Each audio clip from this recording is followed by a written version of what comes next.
Hi, എല്ലാവർക്കും സുഖമാണെന്ന് വിശ്വസിക്കുന്നു.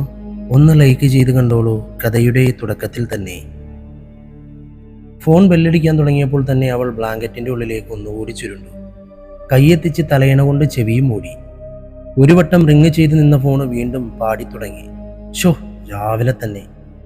കണ്ണു തുറക്കാതെ ഫോൺ കൈയെത്തിപ്പിടിച്ച് ചെവിയോട് ചേർത്തപ്പോഴേ കേട്ടു. ആദി, എത്ര തവണയായി വിളിക്കുന്നു. സോറി, നീയായിരുന്നോ? മമ്മിയാണെന്നല്ലേ വിചാരിച്ചേ? അത് പറയാനാ ഞാനും വിളിച്ചേ.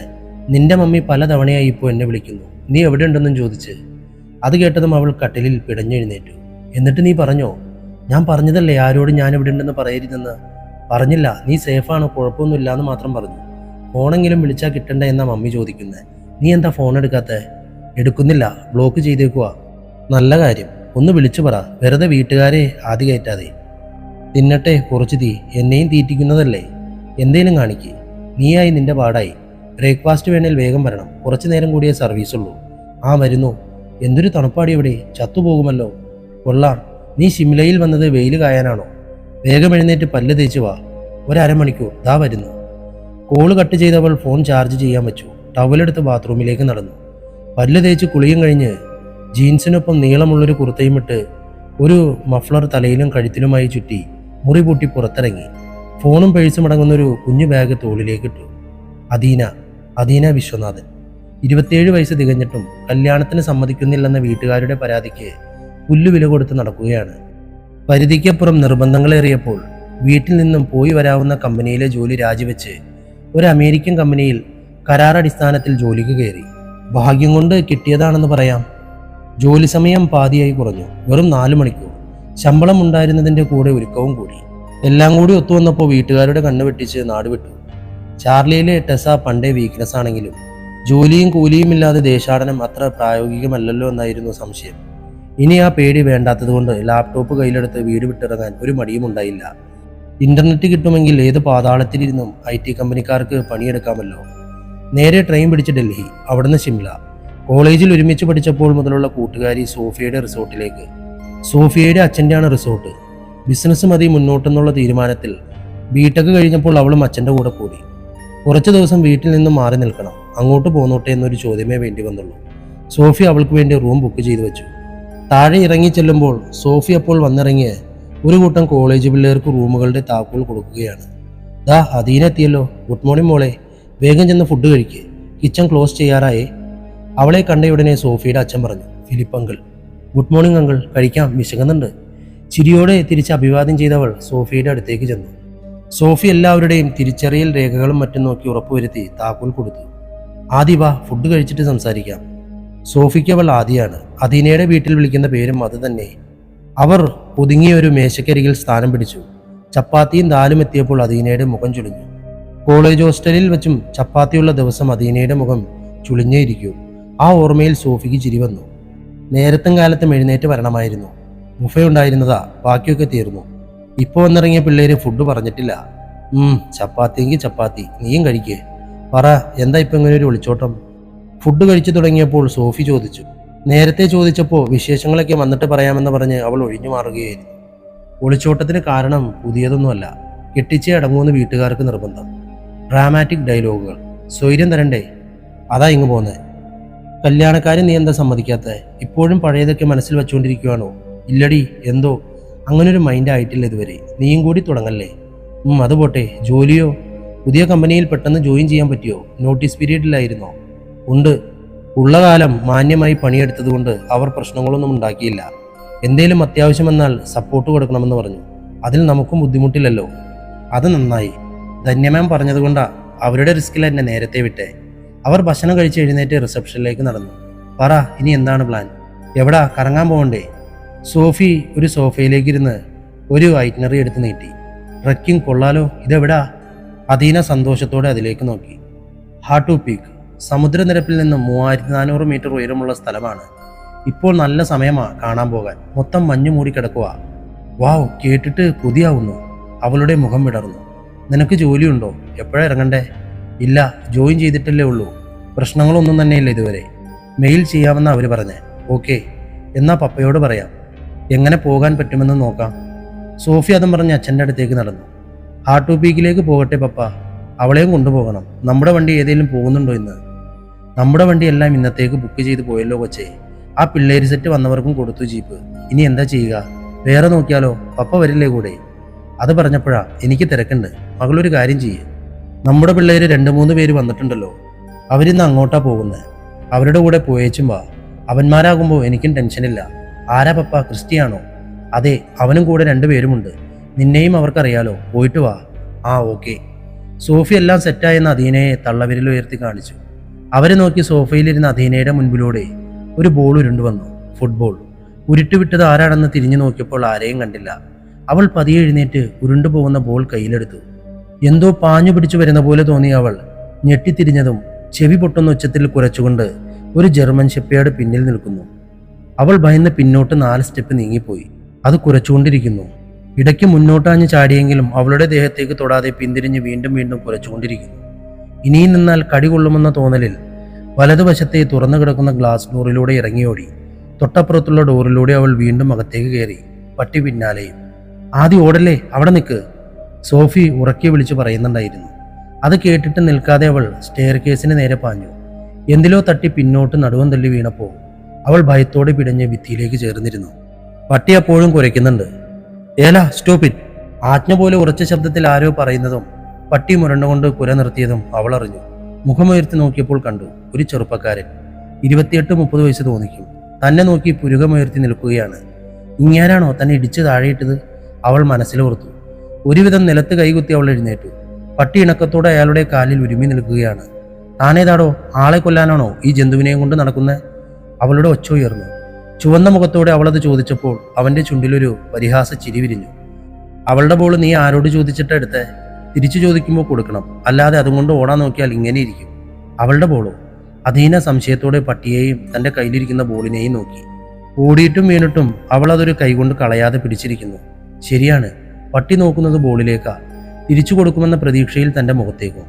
അപ്പോൾ ഇത് കടിക്കാനല്ലേ പുറകെ വന്ന്? കളിക്കാനായിരുന്നോ? അവൾ ചെറിയൊരു ചമ്മലോടെ കയ്യിലിരുന്ന പന്ത് പട്ടിക്ക് നേരെ നീട്ടി. അത് ഉയർന്നു നിന്ന മൂക്കുകൊണ്ട് തട്ടി താഴെയിട്ട് മുൻകാലുകൾ കൊണ്ട് പന്തുരുട്ടി നടന്നു നീങ്ങി. ഉരുണ്ടുപോകുന്ന ബോൾ അവൾ തടഞ്ഞു നിർത്തുന്നതും ദിശ നിയന്ത്രിക്കുന്നതും അദീന കൗതുകത്തോടെ നോക്കി. Hello, let's go. അതും പറഞ്ഞ് അയാൾ മുന്നിലേക്ക് നടന്നു. പന്തുരുട്ടിക്കൊണ്ട് അനുസരണയോടെ അവളും. സോഫി അദീനയുടെ അരികിലേക്ക് വന്ന് തോളത്തടിച്ചു.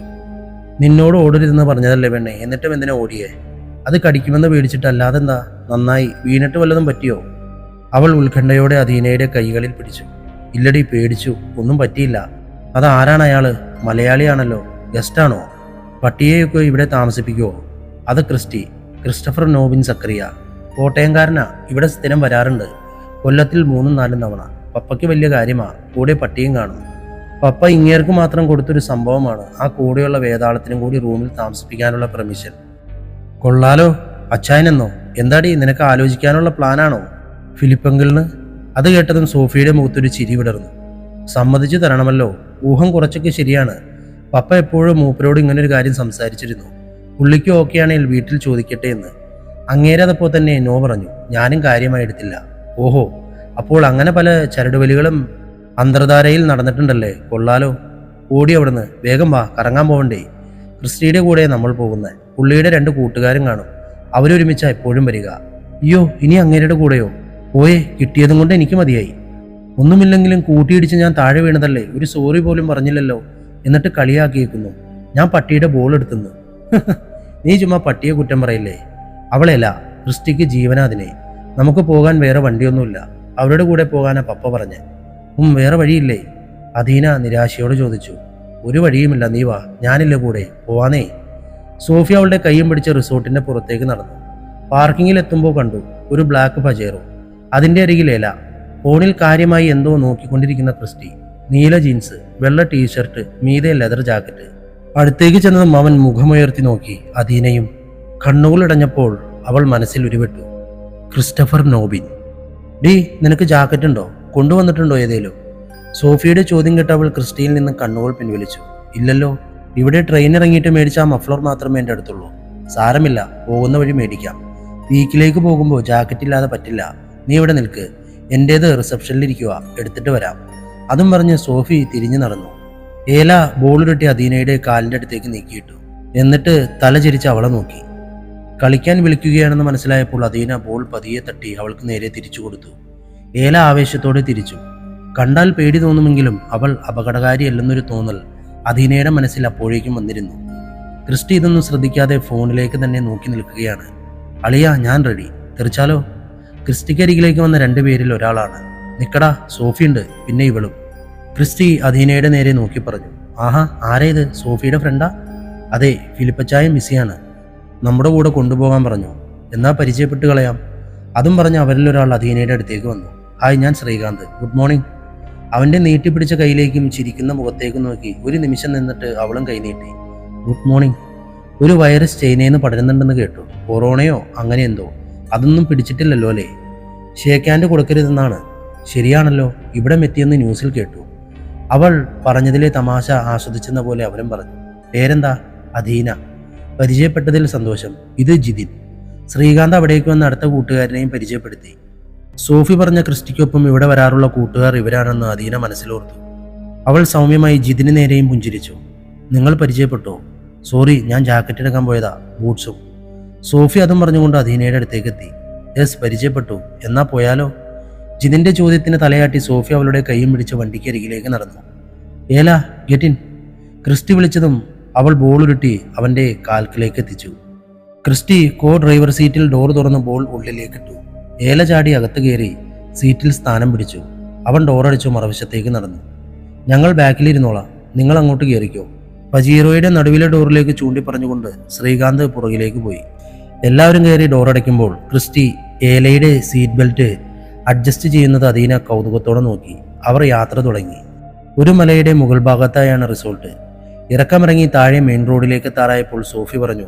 ക്രിസ്റ്റി, ഇവൾക്ക് ജാക്കറ്റും ബൂട്ട്സും ഇല്ല. കുഫ്രി എത്തുമ്പോൾ ഒന്ന് നിർത്തണേ. ഓക്കെ. വിൻഡോ ഗ്ലാസ് താഴ്ത്തി വെച്ച് പുറത്തേക്ക് നോക്കിയിരിക്കുകയാണ് അദീന. തണുത്ത കാറ്റ് അവളെ വീണ്ടും വീണ്ടും കുളിർത്തിക്കൊണ്ടേയിരിക്കുന്നു. അവൾ കൈവിരലുകളിലേക്ക് നോക്കി. തണുപ്പടിച്ചിട്ട് വിരലുകൾ ചുളുങ്ങി, നഖത്തിന് ചുറ്റും ഈരു പൊളിഞ്ഞു, ചുണ്ടുകളും വല്ലാതെ വരണ്ടു. ഈ തണുപ്പിൽ താമസിക്കുന്നവരെ സമ്മതിക്കണമല്ലോ എന്നാണ് അവളപ്പോൾ ആലോചിച്ചത്. സോഫി കുറേയധികം വർഷങ്ങളായി ഇവിടെ താമസിക്കുന്നത് കൊണ്ട് അവൾക്ക് ഈ കാലാവസ്ഥ പൊരുത്തപ്പെട്ട് കാണും. തണുപ്പടിക്കുന്നുണ്ടെങ്കിലും അവൾ ഗ്ലൗസ് ഉയർത്താതെ പുറത്തേക്ക് കണ്ണും നട്ടിരുന്നു. പിന്നിൽ ശ്രീകാന്തും ജിതിനും എന്തൊക്കെയോ തമാശ പറഞ്ഞ് ചിരിക്കുകയാണ്. സോഫിയും ആ കൂടെ കൂടുന്നുണ്ട്. ഏല അധീന ഇരിക്കുന്ന പോലെ തന്നെ തണുത്ത കാറ്റ് തലയിലെയും കഴുത്തിലെയും രോമങ്ങളിൽ കൂടി തട്ടുന്നത് ആസ്വദിച്ചിരിക്കുന്നു. അവൾ ഇടയ്ക്കിടയ്ക്ക് പിന്നിലേക്ക് തിരിഞ്ഞ് അധീനയെ നോക്കുന്നുണ്ട്. ക്രിസ്റ്റിയുടെ ശ്രദ്ധ പൂർണ്ണമായും ഡ്രൈവിങ്ങിൽ തന്നെ. അവരുടെ റിസോർട്ട് സമ്മർ ഹിൽ എന്ന സ്ഥലത്താണ്. അവിടുന്ന് 20 കിലോമീറ്ററോളം ദൂരമുണ്ട് കുഫ്രി എത്താൻ. ക്രിസ്റ്റി ഒരു പാട്ട് വെച്ചു. അദീന മുൻപ് കേട്ടിട്ടില്ലാത്തൊരു ഹിന്ദി മേലടി. അതിന്റെ ഈണത്തിൽ കുറച്ചു നേരം വണ്ടിക്കുള്ളിൽ നിശബ്ദത പടർന്നു. ആ പാട്ട് ഞാൻ തന്നെ പാടിയതാണ്, ഒന്നും വിചാരിക്കരുത്. പാട്ട് തീർന്നപ്പോഴേക്കും ശ്രീകാന്ത് പിന്നിൽ നിന്നൊരു ലേസ് പാക്കറ്റ് നീട്ടി. ഇതിൽ കൊറോണ ഇല്ലെന്നാണ് എൻ്റെ വിശ്വാസം, ചുമ്മാ കഴിച്ചോന്നേ. നീട്ടിയത് അദീനയുടെ നേരെയാണെങ്കിലും സോഫി അത് മേടിച്ചു. സ്നാക്സ് ആണെന്ന് മനസ്സിലായപ്പോൾ എല തനിക്കും വേണമെന്ന് പറയും പോലെ ശബ്ദമുണ്ടാക്കി. അത് കേട്ട് അദീന കുറച്ച് ലേസ് കയ്യിലെടുത്ത് അവൾക്ക് നേരെ നീട്ടി. എല ബഹളമൊന്നും വയ്ക്കാതെ വളരെ പതിയെ ഓരോ പീസായി അവളുടെ കയ്യിൽ നിന്ന് മേടിച്ചു കഴിച്ചു.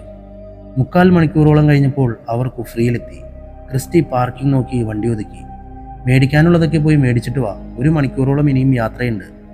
സോഫി അദീനയെയും കൂട്ടി ഷോപ്പിംഗ് സ്ട്രീറ്റിലേക്ക് കയറി. അവൾക്ക് പരിചയമുള്ള കൊള്ളാവുന്ന ഒരു കടയിലേക്കാണ് അവർ പോയത്. അദീനയ്ക്ക് പാകമാവുന്ന ഒരു ജാക്കറ്റും ബൂട്ട്സും ഗ്ലൗസും അവിടുന്ന് വാങ്ങി. തിരിച്ചിറങ്ങുമ്പോൾ ഒരു കോഫി ഷോപ്പിന്റെ മുന്നിൽ നിൽക്കുകയാണ് ക്രിസ്റ്റിയും കൂട്ടുകാരും. ജാക്കറ്റ് ഇട്ടപ്പോൾ തണുപ്പിത്തിരി മാറിയെങ്കിലും അദീനയ്ക്ക് വല്ലാതെ കുളിരുന്നുണ്ടായിരുന്നു. ഒരു കാപ്പി കുടിക്കണമെന്ന് തോന്നലും. ഓരോ കോഫി പറഞ്ഞിട്ട് കുടിച്ചിട്ട് പോകാം, ക്രിസ്റ്റി ആരോടൊന്നില്ലാതെ പറഞ്ഞു. ഇങ്ങേർക്കെന്താ ഇത്ര ഗൗരവം? രാവിലത്തെ സംഭവമാണോ ഈ കലിപ്പിന് കാരണം, അതോ സ്ഥായി ഭാവമോ? അദീന മുഖം ചുളിച്ച് അവിടെ നിന്നു.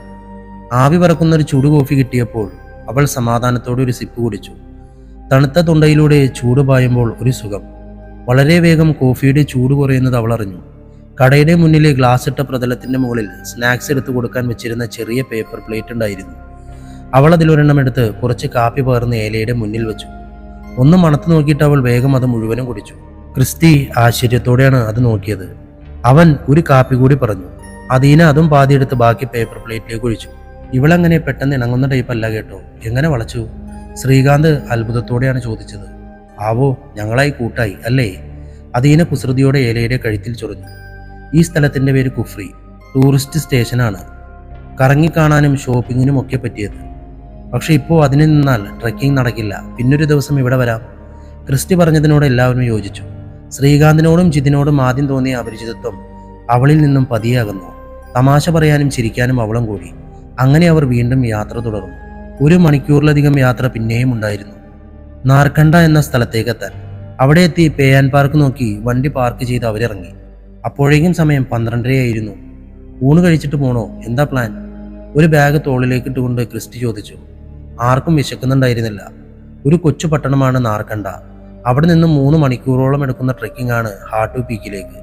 പോകുന്ന വഴിയിൽ ലഘുഭക്ഷണമൊക്കെ ലഭിക്കുമെന്നതിനാൽ അവർ യാത്ര തുടർന്നു. അദീനയ്ക്കൊഴികെ ബാക്കി എല്ലാവർക്കും വഴിയൊക്കെ നന്നായി അറിയാം. എങ്കിലും എത്ര കണ്ടാലും മതിവരാത്ത കാഴ്ചകൾ ആസ്വദിച്ചാണ് അവർ നടന്നത്. കുറച്ചു ദൂരം കയറ്റം കയറിയപ്പോൾ തന്നെ അദീനയുടെയും സോഫിയുടെയും നടത്തം പതിയായി. ഇളവികൾ നടന്നു മടുത്തു. ഇരികേറ്റാനെന്നോണം ജിതിൻ കളിയാക്കി. തണുപ്പല്ലേ, അതാ കിതപ്പോടെ സോഫി പറഞ്ഞു. ആദ്യം ക്രിസ്റ്റിക്കൊപ്പം മുന്നേ പോയെങ്കിലും ഏല വീണ്ടും അദീനയുടെ അരികിലേക്ക് തന്നെ വന്നു. ഈ വളർന്നു നിൽക്കുന്ന മരങ്ങൾ കണ്ടോ, അതാണ് ദേവദാരു. ക്രിസ്റ്റി ചൂണ്ടിക്കാണിച്ച ഭാഗത്തെ മരക്കൂട്ടത്തിലേക്ക് എല്ലാവരും ശ്രദ്ധിച്ചു. കുറച്ചുകൂടി മുൻപോട്ട് പോയപ്പോൾ മഞ്ഞു വീണ് കിടക്കുന്ന വഴിയായി. മൂക്കിൽ നിന്നും വായിൽ നിന്നും പുറത്തേക്ക് പോകുന്ന ശ്വാസം പുക പോലെ. നടത്തം പതുക്കെയായപ്പോൾ ആയാസം മറന്ന് എല്ലാവരും കാഴ്ചകൾ ആസ്വദിക്കാൻ തുടങ്ങി. കുറേയധികം കയറ്റം കഴിഞ്ഞപ്പോൾ ചിലയിടത്തായി ഫോട്ടോ പെയിന്റുകൾ കണ്ടു. സോഫിയും അദീനയും 1-2 സെൽഫികൾ എടുത്തു. മുൻപോട്ട് പോകുന്തോറും ക്രിസ്റ്റി കൂടുതൽ നിശബ്ദനായി. നീല നിറത്തിൽ പൈൻമരങ്ങൾ നിറഞ്ഞു നിൽക്കുന്നൊരിടമെത്തിയപ്പോൾ എല്ലാവരും അവിടെ നിന്നു. അവിടെ കൂട്ടത്തിൽ നിന്ന് ഒറ്റപ്പെട്ട പോലെ മറ്റുള്ളവയേക്കാൾ വലിപ്പത്തിലൊരു മരം. അതൊരു മനോഹര കാഴ്ചയൊരുക്കി. കുറച്ചുപേർ അവിടെ നിന്നും ഫോട്ടോ എടുക്കുന്നുണ്ട്. മരച്ചുവട്ടിൽ 2 കൂട്ടുകാർ ധ്യാനത്തിലിരിക്കുന്ന പോസിൽ ഫോട്ടോ എടുക്കുകയാണ്. കൂടെയുള്ളവർ അവരെ കളിയാക്കുന്നു, ചിരിക്കുന്നു. ക്രിസ്റ്റി ഒന്നും മിണ്ടാതെ അവിടേക്ക് തന്നെ നോക്കി നിന്നു. അത്ര നേരം ചിരിച്ചു കളിച്ച് നടന്ന ശ്രീകാന്തും ജിതിനും അത് കണ്ട് നിശബ്ദരായി. പുറം തിരിഞ്ഞു നിൽക്കുന്നതിനാൽ ക്രിസ്റ്റിയുടെ മുഖഭാവം വ്യക്തമല്ല. പക്ഷെ കൂട്ടുകാരുടെ മുഖത്ത് വിഷാദം. അദീനയും സോഫിയും ചോദ്യഭാവത്തിൽ അവരെ നോക്കി. ഹരി അവന്റെ ഫേവറേറ്റ് ഫോട്ടോ സ്പോട്ടായിരുന്നു അത്. എപ്പോൾ വന്നാലും ക്രിസ്റ്റിയെ കെട്ടിപ്പിടിച്ച് അവിടെ ഇരുന്ന് സെൽഫി എടുക്കും. അവൻ കാരണമാണ് കൊല്ലത്തിൽ 3-4 തവണ ഇങ്ങോട്ട് ട്രിപ്പ് വയ്ക്കുന്നത് തന്നെ. ശ്രീകാന്ത് അത് പറയുമ്പോൾ നഷ്ടപ്പെട്ടു പോയൊരു കൂട്ടുകാരനെ കുറിച്ചാവാം എന്ന് അദീന ഊഹിച്ചു. അവൾ കൂടുതൽ ചോദിക്കാതെ പിന്തിരിഞ്ഞു. അവർ 4 പേരാ ഒരുമിച്ചിവിടെ വരാറ്. ഇപ്പോൾ പറഞ്ഞ ഹരി 1 വർഷമെന്തോ ആയെന്ന് തോന്നുന്നു, മരിച്ചുപോയി. അവളെയും കൂട്ടി മെല്ലെ നടക്കുമ്പോൾ സോഫി പറഞ്ഞു. എങ്ങനെ? ആക്സിഡന്റ് ആണെന്നാ കേട്ടെ. കൂടുതൽ ചോദിച്ച് വിഷമിപ്പിക്കണ്ടല്ലോ എന്നോർത്ത് ഞാനൊന്നും ചോദിച്ചില്ല. ഏലയില്ലേ? അവൾ ഹരിയുടേതായിരുന്നു. എപ്പോഴോ ശ്രീകാന്ത് പറഞ്ഞിട്ടുണ്ട് അവൾക്ക് പേരിട്ടത് ക്രിസ്റ്റിയാണെന്ന്. ഹരി പോയി കഴിഞ്ഞപ്പോൾ അവൻ കൂടെ കൂട്ടിയത് അവളെ. 6 മാസമെന്തോ പ്രായമുള്ളപ്പോൾ. അദീന അമ്പരപ്പോടെയാണ് അത് കേട്ടത്. മുൻപിൽ വാലാട്ടി മഞ്ഞിൽ പുതഞ്ഞു പോകുന്ന കാലുകൾ വലിച്ചെടുത്ത് നടക്കുകയാണവൾ. നിറയെ രോമങ്ങളുള്ളത് കൊണ്ടാവാം അവൾക്ക് തണുപ്പ് വലിയ പ്രശ്നമായി തോന്നിയില്ല. ഇടയ്ക്കൊരു പോയിന്റിൽ അവർ അല്പനേരം വിശ്രമിക്കാനിരുന്നു. ക്രിസ്റ്റി തോളത്ത് കിടന്ന ബാഗിൽ നിന്നും ഫ്ലാസ്ക് എടുത്തു. അതിൽ ചൂടുവെള്ളമായിരുന്നു. ആശ്വാസത്തോടെയാണ് അവരത് പങ്കുവച്ചത്. തണുപ്പിന്റെ കാഠിന്യം കൂടിക്കൊണ്ടേയിരിക്കുന്നു. ഇതാണ് ഹരി, ഞങ്ങളുടെ ചങ്കെന്ന് പറഞ്ഞാൽ കുറഞ്ഞു പോകും. ജിതിൻ ഫോണിൽ ഒരു ഫോട്ടോ എടുത്ത് അദീനയെ കാണിച്ചു. ക്രിസ്റ്റിക്കൊപ്പം നിറഞ്ഞ ചിരിയോടെ നിൽക്കുന്ന ഒരു ചെറുപ്പക്കാരൻ. ക്രിസ്റ്റിയുടെ മുഖത്തും ഇപ്പോഴുള്ള ഗൗരവമല്ല, സന്തോഷം മാത്രം. ഉറ്റമിത്രം നഷ്ടപ്പെട്ട നോവാണോ ഈ മൗനത്തിന് കാരണം? ഹരിയുടെ മുഖത്തേക്ക് നോക്കി നിൽക്കുമ്പോൾ അദീനയുടെ ഓർമ്മയിലെവിടെയോ ഒരു മിന്നൽ പാഞ്ഞു. ഈ മുഖം, അതെ, ഈ മുഖം താൻ കണ്ടിട്ടുണ്ടല്ലോ. അവൾ സംശയത്തോടെ നെറ്റിയിൽ വിരലമർത്തി. എന്തു പറ്റിയിടി? സോഫിയുടെ ചോദ്യം അവളെ ചിന്തയിൽ നിന്നും ഉണർത്തി. ഓർമ്മ കിട്ടുന്നില്ല, പക്ഷെ ഒന്നുറപ്പ്, ഹരിയെ താൻ കണ്ടിട്ടുണ്ട്. അവൾ തന്നോട് തന്നെയാവണം മനസ്സിൽ പറഞ്ഞു. തണുപ്പിന്റെയാണോ, തലവേദനയാണോ? സോഫി വീണ്ടും ചോദിച്ചപ്പോൾ ഒന്നുമില്ലെന്ന് ചുമൽ പൂച്ചി അവൾ കുറച്ച് ചൂടുവെള്ളം കുടിച്ചെടുത്തു കുടിച്ചു. വിശ്രമിച്ചും മഞ്ഞു വാരിയെറിഞ്ഞും കളിച്ചും അവർ നടന്ന് പീക്കിലെത്തി. ചുറ്റോടു ചുറ്റും കാണുന്ന കാഴ്ചയിൽ ലോകത്തിന്റെ നെറുകയിൽ നിൽക്കുന്ന പോലെ തൊട്ടരികിലൂടെ ഒഴുകി നീങ്ങുന്ന മേഘങ്ങൾ. അവിടെ ക്ഷേത്രമുണ്ട്, ഹാട്ടു മാതാ ടെമ്പിൾ. അവിടെയെല്ലാം കറങ്ങി നിന്ന് അവർ കുറച്ചു സമയം ചെലവഴിച്ചു. ക്രിസ്റ്റി ഒതുങ്ങിയൊരിടം നോക്കി അഗാധമായ താഴ്ചയിലെ കാഴ്ചയിലേക്ക് കണ്ണു നട്ടിരുന്നു. അദീനയുടെ ഒപ്പം കളിച്ചു നടന്ന ഏല ക്രിസ്റ്റി ഒരിടത്ത് ഇരിപ്പുറപ്പിച്ചതുകൊണ്ട് അവിടേക്ക് ചെന്നു. പിന്നാലെ അദീനയും. ഏല ക്രിസ്റ്റിയുടെ മടിയിലേക്ക് കാലുകൾ എടുത്തു വെച്ച് കിടന്നു. അരികത്തിത്തിരി മാറി ഇരുന്നോട്ടെ എന്ന അർത്ഥത്തിൽ അദീന അവനെ നോക്കി. മുഖം കൊണ്ട് ഇരിക്കുവാനുള്ള ക്ഷണം കിട്ടിയപ്പോൾ അവളും ഇരുന്നു. ഹരിയെ പറ്റിയാണ് ആലോചിക്കുന്നത്? ഒട്ടുനേരത്തെ മൗനത്തിന് ശേഷം അവൾ ചോദിച്ചു. ഒരുപാട് ദൂരെ എവിടെയോ പോയി തിരിച്ചു വന്നതുപോലെ ക്രിസ്റ്റി ഒരു നിമിഷം നിന്നു. അവന്റെ മനസ്സ് അവിടെയെങ്ങും ആയിരുന്നില്ലെന്ന് വ്യക്തം. ചോദ്യം എന്താണെന്ന് മനസ്സിലായി വന്നപ്പോൾ അതേ എന്ന അർത്ഥത്തിൽ അവൻ തലയാട്ടി. പിന്നെ ദൂരെ കാണുന്ന മഞ്ഞു പുതച്ച താഴ്വാരങ്ങളിൽ എവിടെയോ കണ്ണു നട്ട് ആരോടുന്നില്ലാതെ അവൻ പറയാൻ തുടങ്ങി. ഹരിയുടെ ഒപ്പം അവന്റെ നിർബന്ധത്തിന് വഴങ്ങി ഇവിടേക്ക് വന്നതും ഇവിടെ എത്തുമ്പോഴുള്ള അവൻ്റെ തുള്ളിച്ചാട്ടവും മഞ്ഞുള്ളപ്പോഴും വെയിലുള്ളപ്പോഴും രണ്ട് വ്യത്യസ്തമായ അനുഭവമാണ്. Hard to peak. അവനത് രണ്ടും വേണമെന്ന് നിർബന്ധവും. ഓർമ്മകൾക്ക് മേൽ നീറ് നിറഞ്ഞ ക്രിസ്റ്റിയുടെ കാഴ്ചയ്ക്ക് മങ്ങലേറ്റു. നിന്നെ എനിക്ക് കാണണം. എവിടെയുണ്ടെങ്കിലും വൈകിട്ട് നമ്മുടെ സ്പോട്ടിൽ കണ്ടേക്കണം. ഞാനൊരു 8 മണിയാകുമ്പോൾ എത്തും. അവൻ്റെ അവസാന വാക്കുകൾ. തിരിച്ചൊന്നും ചോദിക്കാൻ സമ്മതിക്കാതെ അവസാനമായി ഹരി തന്നോട് പറഞ്ഞ വാക്കുകൾ വീണ്ടും വീണ്ടും കാതിൽ മുഴങ്ങി കേട്ടുകൊണ്ടേയിരിക്കുകയാണ്. 8 മണിക്കും 10 മിനിറ്റ് മുമ്പേ ചെന്നു, സ്ഥിരം സംഗമിക്കാറുള്ള ഗസ്റ്റ് ഹൗസിൽ. പക്ഷെ അവനെത്തിയില്ല. വിളിച്ചിട്ട് കിട്ടിയില്ല. രാത്രി മുഴുവനും വിളിച്ചുകൊണ്ടേയിരുന്നു. കൂട്ടുകാർക്കോ വീട്ടുകാർക്കോ അറിയില്ല. ഓർമ്മ വെച്ച കാലം മുതൽ കൂടപ്പിറപ്പിനേക്കാളും മേലെയായിരുന്നു അവൻ്റെ സ്ഥാനം. വീട്ടുകാർ തമ്മിലുള്ള സൗഹൃദം തങ്ങളിലേക്കും പകർന്നു. കോളേജ് കാലഘട്ടം ഒരുമിച്ച്. ശേഷം അവൻ്റെ അച്ഛനും തൻ്റെ അച്ഛനും ചേർന്ന് ഒരുമിച്ച് നടത്തിപ്പോന്ന ന്യൂ ഇൻഡെക്സ് ബാങ്കിലേക്ക് അവൻ ജോയിൻ ചെയ്തു. അവൻ്റെ അച്ഛൻ മാധവനങ്കിളിൻ്റെ മരണശേഷം അമ്മാവൻ രാഘവനാണ് ആ സ്ഥാനത്ത് നിന്നിരുന്നത്. അച്ഛൻ്റെ പാത പിന്തുടരാനായിരുന്നു അവന് താല്പര്യം. സ്വന്തം ബിസിനസ് എന്ന മോഹത്തിൽ സെക്കൻഡ് ഹാൻഡ് കാറുകളുടെ റീസെയിലിങ്ങിലേക്ക് താനും തിരിഞ്ഞു. ഒരിക്കലും അവനെ പിരിഞ്ഞിരുന്നിട്ടില്ല. അന്നത്തെ രാത്രി പുലർന്നത് അവൻ്റെ മരണമറിയിച്ചുകൊണ്ടായിരുന്നു. ഇന്നും മാറിയിട്ടില്ല നീറ്റൽ. അവൻ പറയാൻ ബാക്കി വെച്ചത് എന്താണെന്നറിയാതെ. ക്രിസ്റ്റി പറഞ്ഞു നിർത്തുമ്പോൾ അധീനയുടെ കണ്ണ് നിറഞ്ഞിരുന്നു. നിശബ്ദമെല്ലാം കേട്ടിരുന്ന അവൾ ഏലയുടെ പുറത്ത് മെല്ലെ തലോടിക്കൊണ്ടേയിരുന്നു. തിരിച്ചിറങ്ങിയാലോ? ജിതിൻ്റെ ചോദ്യം കേട്ട് ഇരുവരും തിരിഞ്ഞു നോക്കി. പോയേക്കാം, വിശക്കുന്നില്ലേ? കഴിക്കണമല്ലോ എന്തെങ്കിലും. ക്രിസ്റ്റി ഏലയെ തട്ടി എഴുന്നേൽപ്പിച്ചു. അവൻ എഴുന്നേറ്റു. തിരിച്ചിറങ്ങുന്ന സ്ഥലത്ത് കുറച്ച് സ്ത്രീകൾ പരമ്പരാഗത വസ്ത്രങ്ങളണിഞ്ഞ് നിൽക്കുന്നുണ്ടായിരുന്നു. അവർ ധരിച്ചിരിക്കുന്നത് പോലുള്ള വസ്ത്രങ്ങൾ ഫോട്ടോ എടുക്കുന്നതിനായി അല്പനേരത്തേക്ക് വാടകയ്ക്കും കൊടുക്കുകയും ചെയ്യുന്നുണ്ട്. അവരുടെ കൈവശം കുറച്ച് മുയലുകളും. പലരും ആ വേഷം ധരിച്ച് മുയലുകളെയും കയ്യിലെടുത്ത് ഫോട്ടോ എടുക്കുന്നു. നിനക്കെടുക്കണോ പിക്ക്? സോഫി അദീനയെ നോക്കി ചോദിച്ചു. എനിക്ക് ആ ഡ്രസ്സൊന്നും വേണ്ട. മുയലിനെ പിടിക്കാൻ തരുമോ എന്ന് ചോദിക്കാം. അതും പറഞ്ഞവൾ അവർക്കരികിലേക്ക് നടന്നു. നന്നേ വെളുത്ത് ദേഹം നിറയെ പൂടെയുള്ള ചുവന്ന കണ്ണുകളുള്ള മുയൽ. മുഖം പോലും കാണാത്ത അത്രയും പൂടെയുണ്ട്. ഒന്നിനെ കയ്യിലെടുത്ത് അവൾ ചേർത്ത് പിടിച്ചു. അതൊന്ന് കുതിറിയെങ്കിലും പിന്നെ അടങ്ങിയിരുന്നു. ഇന്നാ വേണോ? പഞ്ഞി പോലെയുണ്ട്. മുയലിനെ അവൾ ക്രിസ്റ്റിക്ക് നേരെ നീട്ടി. വേണ്ടെന്ന് പറയാൻ തോന്നാഞ്ഞിട്ടോ എന്തോ അവനതിനെ കയ്യിലെടുത്തു. പതിയെ തലയിലും പുറത്തും തലോടിക്കൊടുത്തു. എന്തോ സംശയം തോന്നിയ പോലെ അവനതിൻ്റെ വയറ്റിൽ കൈ ചേർത്തു. അദീന നോക്കുമ്പോൾ ക്രിസ്റ്റി മുയലുമായി അതിനെ വളർത്തുന്ന സ്ത്രീകൾക്ക് അരികിലേക്ക് പോവുകയാണ്. എന്തൊക്കെയോ പറയുകയും കുറച്ച് പൈസ എടുത്ത് കൊടുക്കുകയും ചെയ്തിട്ട് അവൻ മടങ്ങി വന്നു. തിരിച്ചിറങ്ങി നടക്കുമ്പോൾ അദീന ചോദിച്ചു, അതെന്താ പറ്റിയേ? ആ മുയല് വയറ്റുകണ്ണിയാ. എടുത്തപ്പോൾ മനസ്സിലായില്ലേ നിനക്ക്? ഇന്നോ നാളെയോ പ്രസവിക്കാനിരിക്കുന്ന അതിനെ പലരും കയ്യിലെടുത്തുകൊണ്ടിരുന്ന എന്തൊരു ബുദ്ധിമുട്ടാകും. ആ സ്ത്രീയോട് ചോദിച്ചപ്പോൾ അവർക്ക് അത് മാത്രമാണത്രേ വരുമാനം. ക്രിസ്റ്റിയുടെ വാക്കുകൾ അവൾ അത്ഭുതത്തോടെയാണ് കേട്ടത്. എന്നിട്ടോ അതിനുള്ള പൈസയാണോ കൊടുക്കുന്ന കണ്ടേ? അതേ എന്ന അർത്ഥത്തിൽ അവൻ തലകുലുക്കി. പെണ്ണിനെയും പിഞ്ചിനെയും നോവിക്കരുത്. സിനിമാ ഡയലോഗ് തന്നെ. പലരും വലിയ കാര്യത്തിൽ പറയും, പക്ഷെ പ്രവൃത്തിയിൽ വരുമ്പോൾ ശ്രദ്ധിക്കില്ല. നേർത്തൊരു മന്ദഹാസത്തോടെ അവനത് പറയുമ്പോൾ അദീന കണ്ണെടുക്കാതെ ആ മുഖത്തേക്ക് തന്നെ നോക്കി നിന്നു. അവളുടെ നോട്ടം കണ്ട് മുഖത്തെ ചിരി മാറ്റി അവൻ കണ്ണുരുട്ടി. എന്താടി? ഒന്നുമില്ല. ചുമൽ വെട്ടിച്ചവൾ താഴേക്ക് നടക്കുന്ന ഏലയുടെ അരികിലേക്ക് ഓടി. ഒട്ടുദൂരം ഓടിയിറങ്ങി അവൾ മഞ്ഞുകൊണ്ട് ബോളുണ്ടാക്കി ഏലയുടെ നേരെ എറിഞ്ഞു. ആ കളി ഇഷ്ടപ്പെട്ട പോലെ ഏല അവളുടെ മേലെ ചാടിക്കയറുകയും വീണ്ടും താഴേക്ക് ഓടുകയും ചെയ്തു. ശ്രീകാന്തും ജിതിനും സോഫിയും കുറേയധികം പുറകിലായിരുന്നു. താഴേക്ക് ഓടിയിറങ്ങിയ അധീനയും ഏലയും കണ്ണാടി പോലെ തിളങ്ങുന്ന ഐസിന്റെ പ്രതലത്തിലെത്തി നിന്നു. ഏല തെന്നി വീഴുകയും അവളത് കണ്ട് ഉറക്കി ചിരിക്കുകയും ചെയ്തു. കയ്യിൽ പിടിച്ചിരുന്ന മഞ്ഞുകൊട്ട അധീന എറിഞ്ഞപ്പോൾ അത് ദേഹത്ത് കൊള്ളാതിരിക്കാനെന്നോണം ഏല ഉയർന്നു ചാടി. എന്തോ പൊട്ടുന്ന പോലൊരു ശബ്ദം കേട്ട് അധീന ശ്രദ്ധിച്ചപ്പോൾ ഏല നിന്നിരുന്ന ഐസ് പാളിക്ക് മേലെയാണ് വിള്ളൽ. ഒരു നിമിഷം കൊണ്ട് അവൾക്ക് അപകടം മനസ്സിലായി. ഏല അടുത്ത ചാട്ടം ചാടിയപ്പോൾ തന്നെ അവൾ ഉറക്കെ വിളിച്ചു, ക്രിസ്റ്റി! നിലവിളി ശബ്ദം കേട്ട് ക്രിസ്റ്റി നോക്കിയപ്പോഴേക്കും ഏല നിന്ന സ്ഥലം വീണ്ടും കീറി അവൾ വെള്ളത്തിലേക്ക് വീണിരുന്നു. അവന്റെ ഉള്ളൊന്ന് പിടച്ചു. സർവ്വശക്തിയുമെടുത്ത് അവിടേക്ക് ഓടിയാലും ദൂരമുണ്ട്. അദീനയ്ക്ക് ആലോചിച്ചു നിൽക്കാൻ സമയമുണ്ടായിരുന്നില്ല. ഏല വെള്ളത്തിൽ മുങ്ങിക്കഴിഞ്ഞു. അവൾ രണ്ടും കൽപ്പിച്ച ഐസ്പാളികളുടെ വക്കത്തേക്ക് മുട്ടുകുത്തി വീണ ഏലയെ കയ്യെത്തി പിടിക്കാൻ ശ്രമിച്ചു. അവൾക്ക് ഏലയുടെ ചെവിയിൽ പിടുത്തം കിട്ടുകയും ചെയ്തു. ഏല! ക്രിസ്റ്റിയുടെ ശബ്ദം അടുത്തെത്തു മുമ്പ് രക്ഷപ്പെടാനായി ഏല കാണിച്ച വെപ്രാളത്തിൽ അദീനയും വെള്ളത്തിലേക്ക് വീണിരുന്നു. ചെവിയിലും വായിലും തള്ളിക്കയറുന്ന തണുത്ത വെള്ളം അവൾക്ക് കൈകാലുകൾ കോച്ചി മരവിക്കുന്ന പോലെ തോന്നി. ആഴമില്ല എന്ന് മനസ്സിലായത് തലയോളം മുങ്ങിപ്പൊങ്ങുമ്പോൾ അടിത്തട്ടിൽ കാല് തൊട്ടപ്പോഴാണ്. ഏലയെ 2 കൈകൊണ്ടും വരിഞ്ഞു പിടിച്ച് അവൾ താഴെ ചവിട്ടി ഉയർന്നു പൊങ്ങാൻ ശ്രമിച്ചു. കുഴഞ്ഞു പോവുകയാണ്.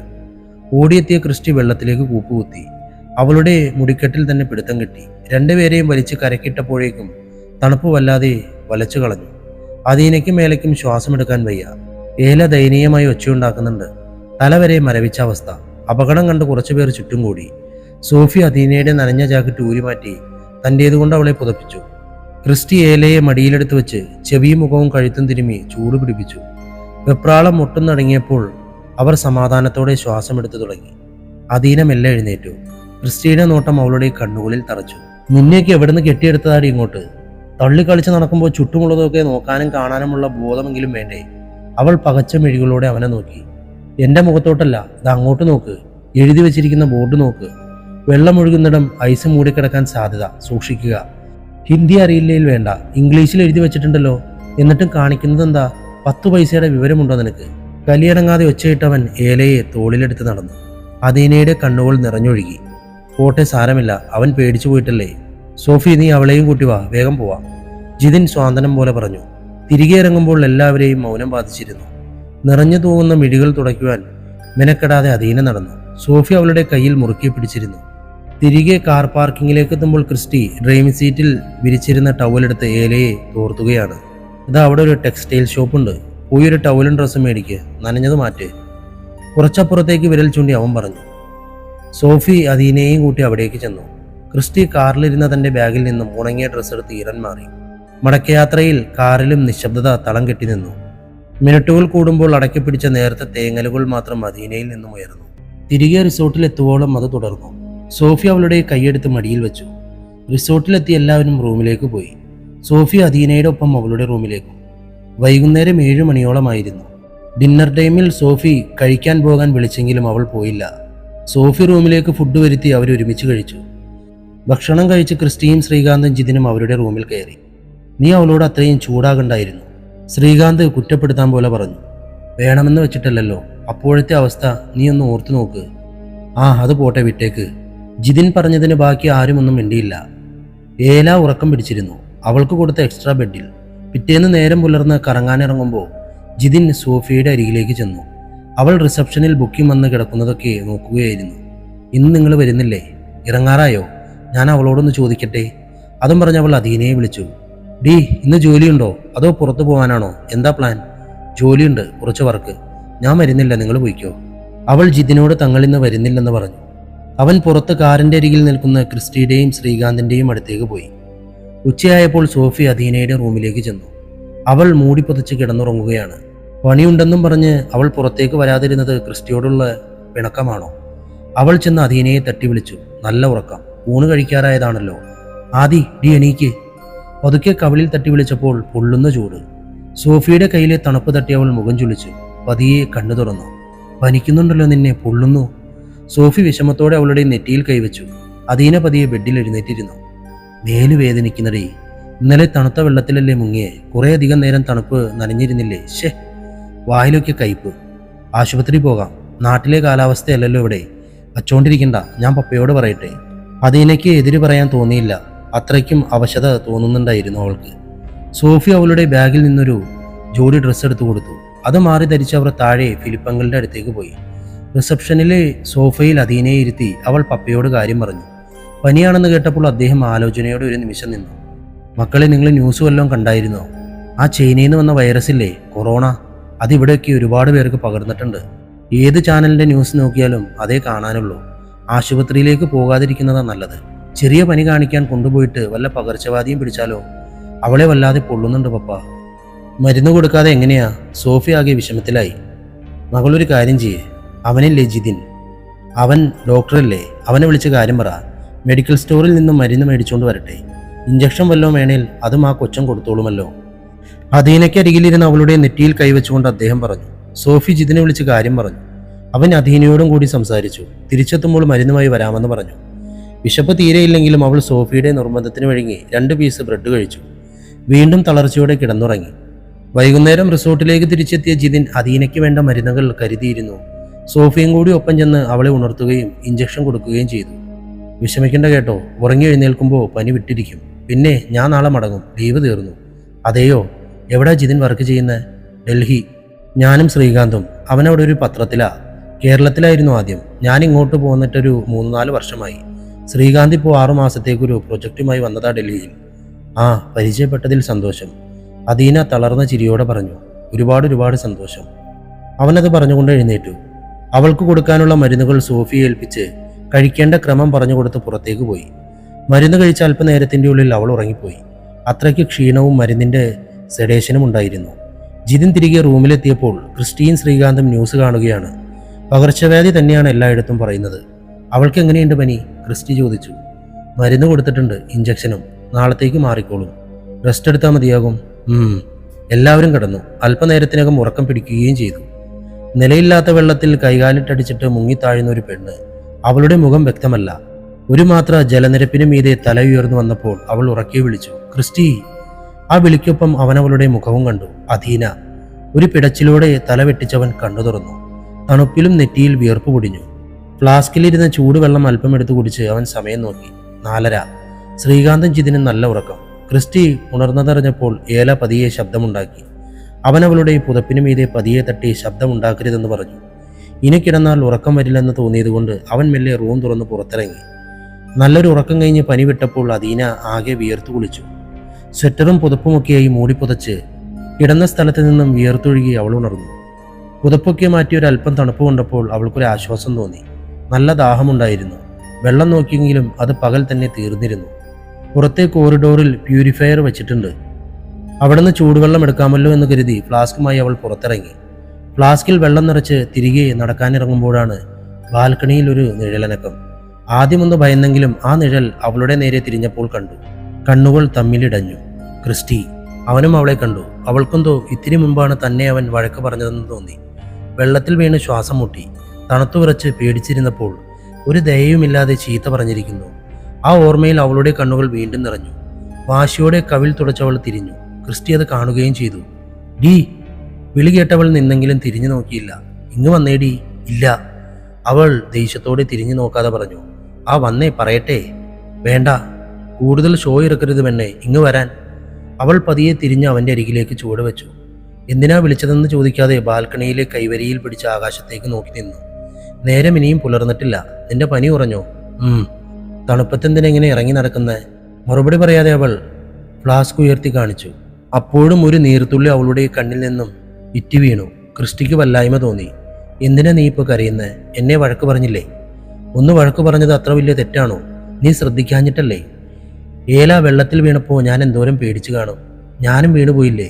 ഇത്തിരി നേരത്തേക്ക് എത്ര ശ്വാസം മുട്ടിയെന്നറിയാവോ? അറിഞ്ഞുകൊണ്ട് ആരെങ്കിലും അപകടത്തിൽ ചാടുവോ? എന്നിട്ടും എല്ലാവരുടെയും മുന്നിൽ വെച്ച് എന്നെ എന്തോരം വഴക്ക് പറഞ്ഞു. എണ്ണിപ്പെറുക്കും പോലെ അവൾ പറഞ്ഞു. മൂക്ക് ചുവന്നു, ചുണ്ടു വിതുമ്പി. ക്രിസ്റ്റിക്കാകിയ വല്ലായ്മ തോന്നി. ഓട്ടെ, സാരമില്ല, പറഞ്ഞു പോയില്ലേ?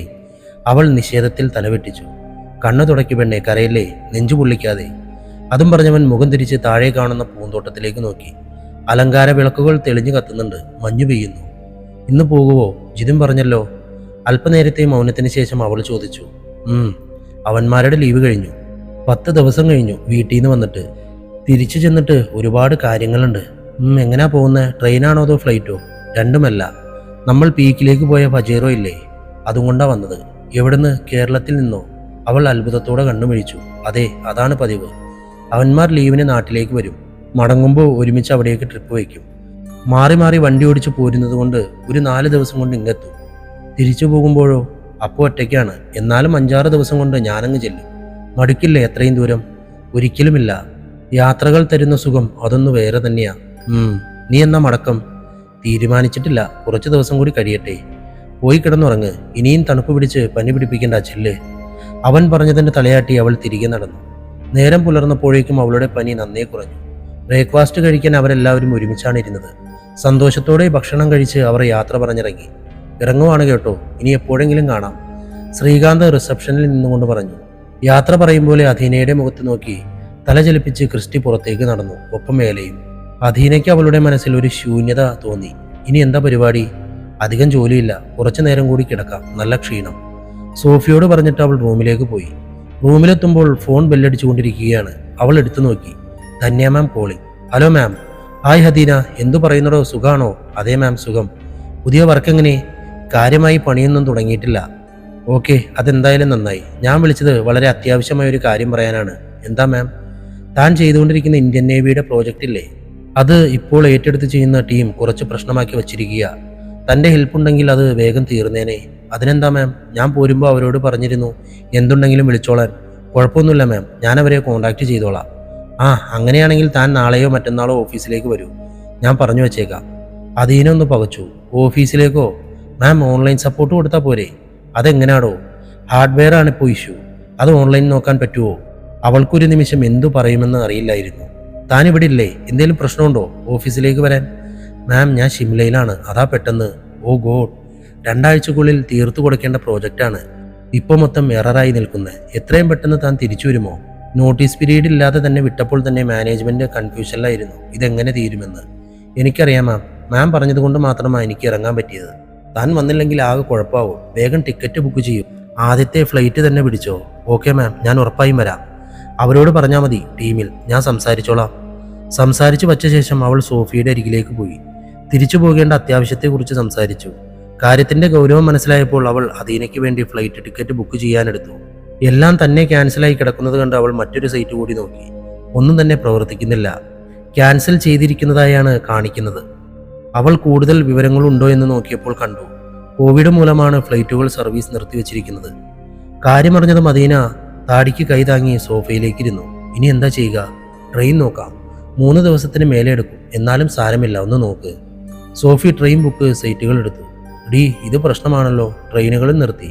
ആ വൈറസാണ് കാരണം. ദൈവമേ, ഇനി എന്താ ചെയ്യുക? അദീനയ്ക്ക് പോവാതിരിക്കുന്നതിനെ പറ്റി ആലോചിക്കാൻ തന്നെ വയ്യ. ധന്യാമാമിന്റെ ജോലിക്ക് തന്നെ പ്രശ്നമാവും. ഡി, എന്താടി ഒരു വഴി? കഷ്ടമാണല്ലോ. നിനക്ക് ഞാൻ പപ്പയോടൊന്ന് പറയട്ടെ. സോഫി പപ്പയുടെ അടുത്തേക്ക് പോകുന്നതും സംസാരിക്കുന്നതും ഓടി തിരിച്ചു വരുന്നതും അവൾ നോക്കിയിരുന്നു. നീ വേഗം പാക്ക് ചെയ്ത് റെഡിയാവ്, വേഗം വേണം. പക്ഷെ എങ്ങനെ പോകും? ക്രിസ്റ്റിയോടൊപ്പം. അവരധിക ദൂരം ചെന്നിട്ടില്ല. പപ്പ തിരിച്ചു വരാൻ പറഞ്ഞു വിളിച്ചുകൊണ്ടിരിക്കുക. നീ നിന്ന സമയം കളയല്ലേ. നമ്മൾ വിചാരിക്കുന്നതിനേക്കാൾ പ്രശ്നമാണ് വൈറസ്. എല്ലാ ഗതാഗത സംവിധാനങ്ങൾക്കും വിലക്കോ നിയന്ത്രണമോ ഒക്കെയാണ്. അദീന പകച്ച മിഴികളോടെ അവളെ നോക്കി. 4-5 ദിവസം, അത്രയും ദൂരം ക്രിസ്റ്റിക്കൊപ്പം. നോക്കി നിൽക്കാതെ വേഗം ചെല്ലുമെന്നേ. അദീന അപ്പോൾ തന്നെ റൂമിലേക്ക് ഓടി. എല്ലാം പാക്ക് ചെയ്ത് 10-15 മിനിറ്റിൽ റെഡിയായി തിരിച്ചിറങ്ങി വന്നു. ഫിലിപ്പങ്കിൾ ആ നേരം കൊണ്ട് എന്തൊക്കെയോ പാക്ക് ചെയ്ത് മുൻവശത്തെ മുറ്റത്ത് വെച്ചിരുന്നു. കയറ്റം കയറി ഗേറ്റ് കടന്നു വന്ന പജീറോയിൽ അവളുടെ കണ്ണുകൾ പതിഞ്ഞു. ക്രിസ്റ്റി. അവൾ മെല്ലെ ഉരുവിട്ടു. ഹൃദയം താളം തെറ്റി മിടിക്കുന്നു. പാർക്കിങ്ങിലേക്ക് വണ്ടി കൊണ്ടുവന്ന് നിർത്തി എല്ലാവരും ഇറങ്ങി വന്നു. ഇതിപ്പോൾ തന്നെയായത് നന്നായി. ഞങ്ങൾ അധിക ദൂരം പോയില്ലായിരുന്നു. വഴിക്ക് ന്യൂസ് വെച്ചപ്പോൾ ഒക്കെ കേട്ടു, ട്രെയിനും ഫ്ലൈറ്റും ഒന്നും ഇല്ലെന്ന്. ശ്രീകാന്ത് ഫിലിപ്പങ്കിളിൻ്റെ അടുത്തേക്ക് ചെന്ന് പറഞ്ഞു. ക്രിസ്റ്റി അധീനയുടെ അരികിലെത്തി. എല്ലാം പാക്ക് ചെയ്തോ? ചെയ്തു. അവൾ അടുത്ത് വെച്ചിരിക്കുന്ന ലഗേജിലേക്ക് നോക്കി പറഞ്ഞു. വീട്ടിലേക്ക് വിളിച്ചു പറഞ്ഞോ? ഇല്ല, പറഞ്ഞിട്ടില്ല. മക്കളൊരു കാര്യം ചെയ്യേ, വീട്ടിൽ വിളിച്ചു പറ, എന്നിട്ട് വേഗം ഇറങ്ങാൻ നോക്ക്. അവൾ അന്താളിപ്പോടെ അവൻ്റെ മുഖത്തേക്ക് നോക്കി. വീട്ടിൽ നിന്നും ചാടി പോകുന്നതാണ്, എവിടെ ഉണ്ടെന്ന് പറഞ്ഞിട്ടില്ല. ഇതിപ്പോൾ എന്താ ചെയ്യുക? ക്രിസ്റ്റി, അവൾ വീട്ടിൽ പറയാതെ ഇങ്ങോട്ട് പോകുന്നത്. ഇവിടെ ഉണ്ടെന്ന് പറഞ്ഞിട്ടില്ല. അതല്ല സോഫി, ഇങ്ങോട്ട് പോകുന്നത് പോലെയല്ലല്ലോ. എൻ്റെ കൂടെയല്ലേ അങ്ങ് വരെ ചെല്ലേണ്ടായി. പോകുന്ന വഴിക്ക് എന്തെങ്കിലും ഒരു പ്രശ്നമുണ്ടായാൽ? അങ്ങനെയൊന്നും ഉണ്ടാകില്ല. അങ്ങനെ എന്തെങ്കിലും ഉണ്ടായാൽ വീട്ടുകാരറിഞ്ഞിരിക്കണ്ടേ? അവൻ പറയുന്നതിലും കാര്യമുണ്ട് മോളെ, നീ വീട്ടിലേക്ക് വിളിച്ചു പറ. ഫിലിപ്പങ്ങളും ക്രിസ്റ്റിയെ പിന്തുണച്ചു. അദീന ആലോചനയോടെ തല കുലുക്കി ഫോണെടുത്തു. മമ്മിയുടെ നമ്പർ ഡയൽ ചെയ്തു. ഹലോ മമ്മി, എന്താ നീ ഇപ്പോൾ വിളിച്ചേ? ഇവിടെ പ്രത്യേകിച്ച് വിശേഷമൊന്നുമില്ല. ഫോൺ എടുത്തയുടൻ നിലവിളിയും ചീത്തപറച്ചിലും പരാതിയും പ്രതീക്ഷിച്ച അവൾ സംശയത്തോടെ സോഫിയുടെ മുഖത്തേക്ക് നോക്കി. അവൾ അദീനയ്ക്ക് മുഖം കൊടുക്കാതെ തിരിഞ്ഞു നിൽക്കുകയാണ്. പേരും കള്ളി. മമ്മി, ഞാനങ്ങോട്ട് തിരിച്ചു വരുക. മതിയായ ഊരുചുറ്റൽ. എന്തു പറ്റി? മമ്മി, സോഫിയെ വിളിച്ചു അല്ലേ? അവൾ മറു ചോദ്യമിട്ടു. ഇല്ലടി, വിളിക്കത്തില്ല. സ്വന്തം മോള് കൊച്ചുവെളുപ്പാങ്കാലത്ത് വാട്സപ്പിൽ ഒരു മെസ്സേജും ഇട്ടിട്ട് ഇറങ്ങിപ്പോയാൽ തള്ളന്മാരാരും അന്വേഷിക്കത്തില്ല. നീ തിരിച്ചിങ്ങോട്ട് വരാതിരിക്കുന്നതാ നല്ലത്. നിന്റെ പപ്പ വെട്ടിവെച്ചിട്ടുണ്ട് കാപ്പിക്കഴ. അതിന് നമ്മുടെ പറമ്പിലെവിടാ മമ്മി കാപ്പി? ഞാൻ കണ്ടിട്ടില്ലല്ലോ. ഞകളിക്കരുത് കേട്ടോ. ആ മനുഷ്യൻ എത്ര തീ തിന്നുമെന്ന് നീ ഓർത്തോ ഒരു തവണയെങ്കിലും? ഇത്തിരി നേരത്തേക്ക് അദീനൊന്നും മിണ്ടിയില്ല. അവൾക്കും മനസ്സിലാവുന്നുണ്ടായിരുന്നു. പപ്പ എന്തു പറഞ്ഞു? നിന്നെ വിളിച്ചിട്ട് കിട്ടാഞ്ഞപ്പോൾ തന്നെ സോഫിയെ ഞാൻ വിളിച്ചിരുന്നു. അവൾ പറഞ്ഞു നീ അങ്ങോട്ട് ചെല്ലുന്നുണ്ടെന്ന്. ഫിലിപ്പും സംസാരിച്ചു പപ്പയോട്. അവൾക്കൊരൽപ്പം ആശ്വാസം തോന്നി. അവൾ മമ്മിയെ സമാധാനിപ്പിച്ച് തിരിച്ചു വരാൻ നിൽക്കുകയാണെന്ന് പറഞ്ഞു. ക്രിസ്റ്റിയുടെ ഒപ്പമാണ് വരുന്നതെന്നും അതിനുണ്ടായ സാഹചര്യങ്ങളും പറഞ്ഞു. മമ്മിക്കത് കേട്ടപ്പോൾ ഒന്നുകൂടി പേടിയാകുന്നുണ്ടായിരുന്നു. ഊരും പേരും അറിയാത്തൊരു ചെറുക്കൻ്റെ ഒപ്പം ഇത്രയും ദൂരം, അതും ഇത്രയും ദിവസമോ? നീ വീട്ടിൽ വന്നില്ലേലും വേണ്ടില്ല, അവിടെ നിന്നോ. ഫിലിപ്പിനോട് പറഞ്ഞേൽപ്പിച്ചിട്ടുണ്ട്. ജോലി പോയാൽ പോകട്ടെ.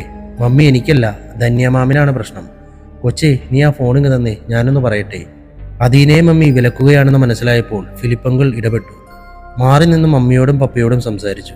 ക്രിസ്റ്റിയുടെ നമ്പറും അവർക്ക് കൊടുത്തു. സാഹചര്യങ്ങൾ മനസ്സിലാക്കി. വല്ല ആവശ്യമുണ്ടായിരുന്നു? ഇപ്പോൾ തൃപ്തിയായില്ലേ?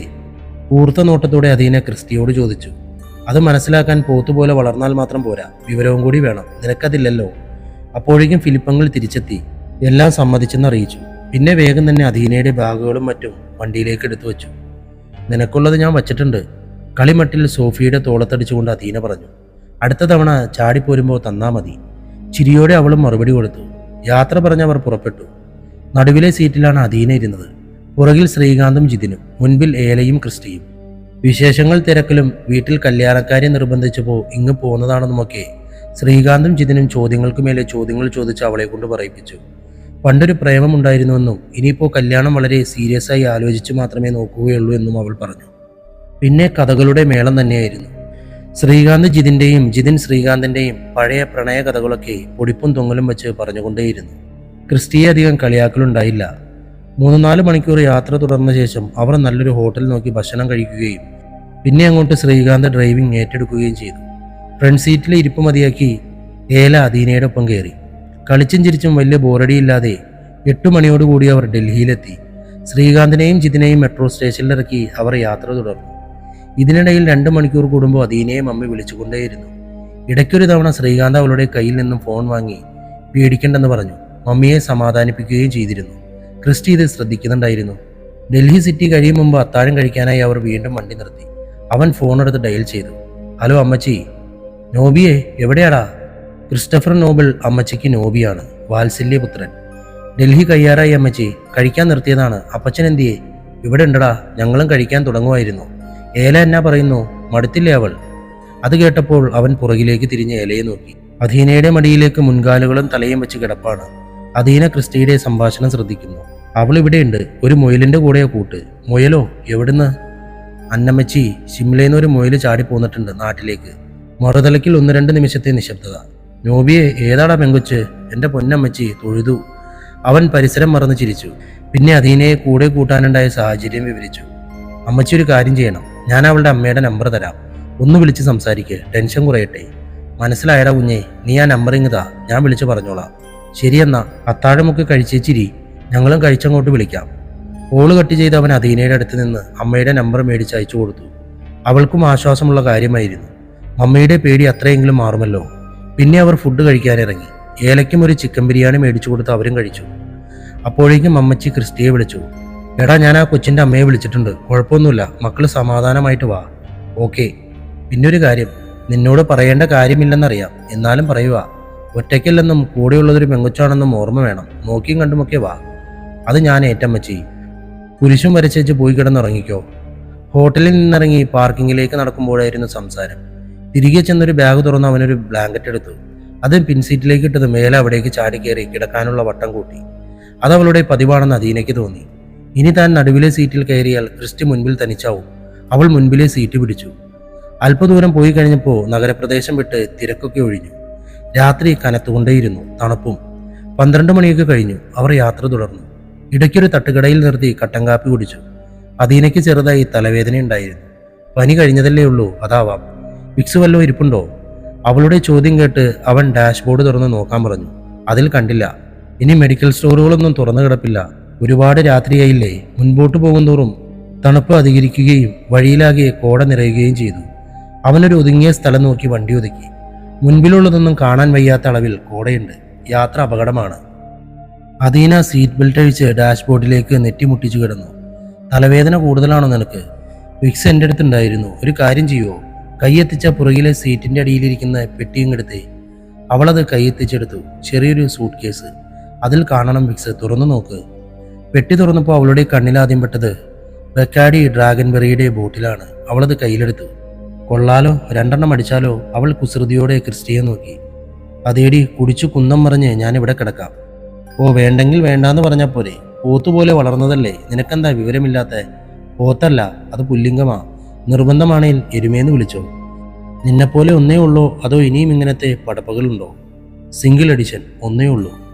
അദീന വിക്സ് എടുത്ത് നെറ്റിയിൽ പുരട്ടി അല്പനേരം കണ്ണടച്ചിരുന്നു. കുറച്ചു കഴിഞ്ഞ് നോക്കുമ്പോൾ ക്രിസ്റ്റിയും സീറ്റിലേക്ക് ചാരി കണ്ണടച്ച് കിടക്കുകയാണ്. അവൾ പെട്ടിയിലുണ്ടായിരുന്ന ടാബ് എടുത്ത് ഓൺ ചെയ്തു. ലോക്കൊന്നും ഇട്ടിട്ടില്ലെന്ന് മനസ്സിലായി. സ്ക്രീനിൽ തെളിഞ്ഞത് ക്രിസ്റ്റിയും ഹരിയും ഒരുമിച്ച് നിൽക്കുന്ന ഫോട്ടോയാണ്. ആദ്യം അവൻ്റെ ഫോട്ടോ കണ്ടപ്പോൾ തോന്നി അതേ തോന്നൽ അവളുടെ മനസ്സിൽ വീണ്ടും ഉണ്ടായി. ഈ മുഖം എവിടെയോ കണ്ടിട്ടുണ്ട്, അതുറപ്പ്. പിന്നെ കണ്ണിൽപ്പെട്ടത് നോട്ട്സാണ്. അവളത് വെറുതെ ഓപ്പൺ ചെയ്ത് നോക്കി. ഡ്രാഫ്റ്റ് ചെയ്ത് വെച്ചിരിക്കുന്ന കുറേയധികം എഴുത്തുകൾ. ഈ മുരടനെ എഴുതുമോ? കൊള്ളാലോ. വായനയോട് കമ്പമുള്ള അദീന അതിൽ ഓരോന്നായി തുറന്നു വായിച്ചു. മിക്കതിലും മരണം, ഇരുട്ട്, ലോകാവസാനം, സമകാലിക അനീതികൾ. അവൾക്കവൻ്റെ എഴുത്തിനോട് ഇഷ്ടം തോന്നി. ഒരെണ്ണം എവിടെയോ വല്ലാതെ മനസ്സിൽ തട്ടുകയും ചെയ്തു. അവളത് വീണ്ടും വീണ്ടും വായിച്ചു. പിന്നെ പതിയെല്ലാം ക്ലോസ് ചെയ്ത് ടാബ്ലറ്റ് തിരിച്ചു വെച്ചു. വായിച്ചു കഴിഞ്ഞോ? ഉറങ്ങിയില്ലായിരുന്നോ? ഇല്ല. ഇതിൽ മുഴുവൻ മരണവും ചാവും ചോരയുമൊക്കെയാണല്ലോ. നല്ലതൊന്നും എഴുതിക്കൂടെ? മൊത്തം ഡാർക്ക്. നല്ലത് എന്ന് വെച്ചാ? ആ, അറിഞ്ഞൂടാ. ലൈൻ വല്ലതും ഉണ്ടോ? അവനില്ല എന്ന അർത്ഥത്തിൽ തലയാട്ടി. പ്രേമിച്ചിട്ടുണ്ടോ? എന്തൊക്കെ കിന്നാരവാ നിനക്കിപ്പോൾ അറിയണ്ടേ? എത്ര വയസ്സുണ്ട്? 30. കെട്ടുപ്രായമൊക്കെ ആയല്ലോ. സത്യം പറ, തേപ്പ് കിട്ടിയിട്ടുണ്ടല്ലേ? അവൾ കള്ളച്ചിരിയോടെ ചോദിച്ചു. തേപ്പ് മേടിച്ചുകൊണ്ട് വീട്ടിൽ ചെന്നാൽ പെറ്റ തള്ള വീട്ടിൽ കയറ്റൂല. വല്ലോൾമാർക്കും തേച്ചൊട്ടിക്കാനല്ല നിന്നെ ഞാൻ 10 മാസം നൊന്ത് പ്രസവിച്ചിട്ടെന്ന് അമ്മ പറയും. അതുകൊണ്ട് പണ്ടേ ആ തീരുമാനമെടുത്തേക്കുക. മായ പോയാൽ മരിയ, മരിയ പോയാൽ മാത്യുവിനും തെറി പറയുന്നു. അവൾ മുഖം ചൊളിച്ചുകൊണ്ട് ചോദിച്ചു. ചോദിച്ചു മേടിച്ചതല്ലേ, മതി, കിടന്നുറങ്ങാൻ നോക്ക്. അവൻ പുഷ് ബാക്ക് സീറ്റ് പിന്നിലേക്ക് മൊത്തമായി ചാരി ഒരു കുശനെടുത്ത് വെച്ച് തലയ്ക്ക് വെച്ചു. അദീന പുറത്ത് കോടയിലൂടെ ഒളിച്ചും പാത്തും വരുന്ന നിലാവിളിച്ച് നോക്കുകയായിരുന്നു. അല്പനേരം കഴിഞ്ഞപ്പോൾ ക്രിസ്റ്റി ഉറങ്ങിയെന്ന് അവൾക്ക് മനസ്സിലായി. ശാന്തമായി ഉറങ്ങുന്ന അവൻ്റെ മുഖത്തേക്ക് നോക്കിയപ്പോൾ ഇത്രയും നേരം വെട്ടുപോത്തിനെ പോലെ നിന്ന് ആള് തന്നെയാണോ ഇതെന്ന് അവൾ ഓർത്തു. അതവളുടെ ചുണ്ടിലൊരു നേർത്ത ചിരി വിരിയിച്ചു. അല്പനേരം കഴിഞ്ഞപ്പോൾ അവളും തൻ്റെ സീറ്റ് ചായച്ച് പതിയെ ഉറങ്ങി. രാവിലെ ഏല എഴുന്നേറ്റ് ക്രിസ്റ്റിയുടെ ദേഹത്തൂടെ നടന്നപ്പോഴാണ് അവൻ ഉണർന്നത്. അവൾ അവൻ്റെ മുഖത്ത് നക്കുകയും തോണ്ടി വിളിക്കുകയും ചെയ്തു. ക്രിസ്റ്റി എഴുന്നേറ്റ് അവളുടെ ബെൽറ്റിലേക്ക് ഒരു ചെയിൻ ഘടിപ്പിച്ച് പുറത്തേക്കിറങ്ങി. ഡോർ തുറന്നടയുന്ന ശബ്ദത്തിൽ അദീനയും ഉണർന്നു. അവൾക്ക് നല്ല മേലുവേദന തോന്നി. കാറിലെ കിടപ്പ് ശീലമില്ലാത്തതല്ലേ. അവൾ ഉറക്കപ്പിച്ചോടെ കണ്ണും തിരുമ്മി പുറത്തിറങ്ങി. 6 മണിയായിട്ടുണ്ടാവും. നേരം പുലർന്നു വരുന്നു. ചുറ്റും മരങ്ങളുള്ളൊരു പ്രദേശം, തണുപ്പും.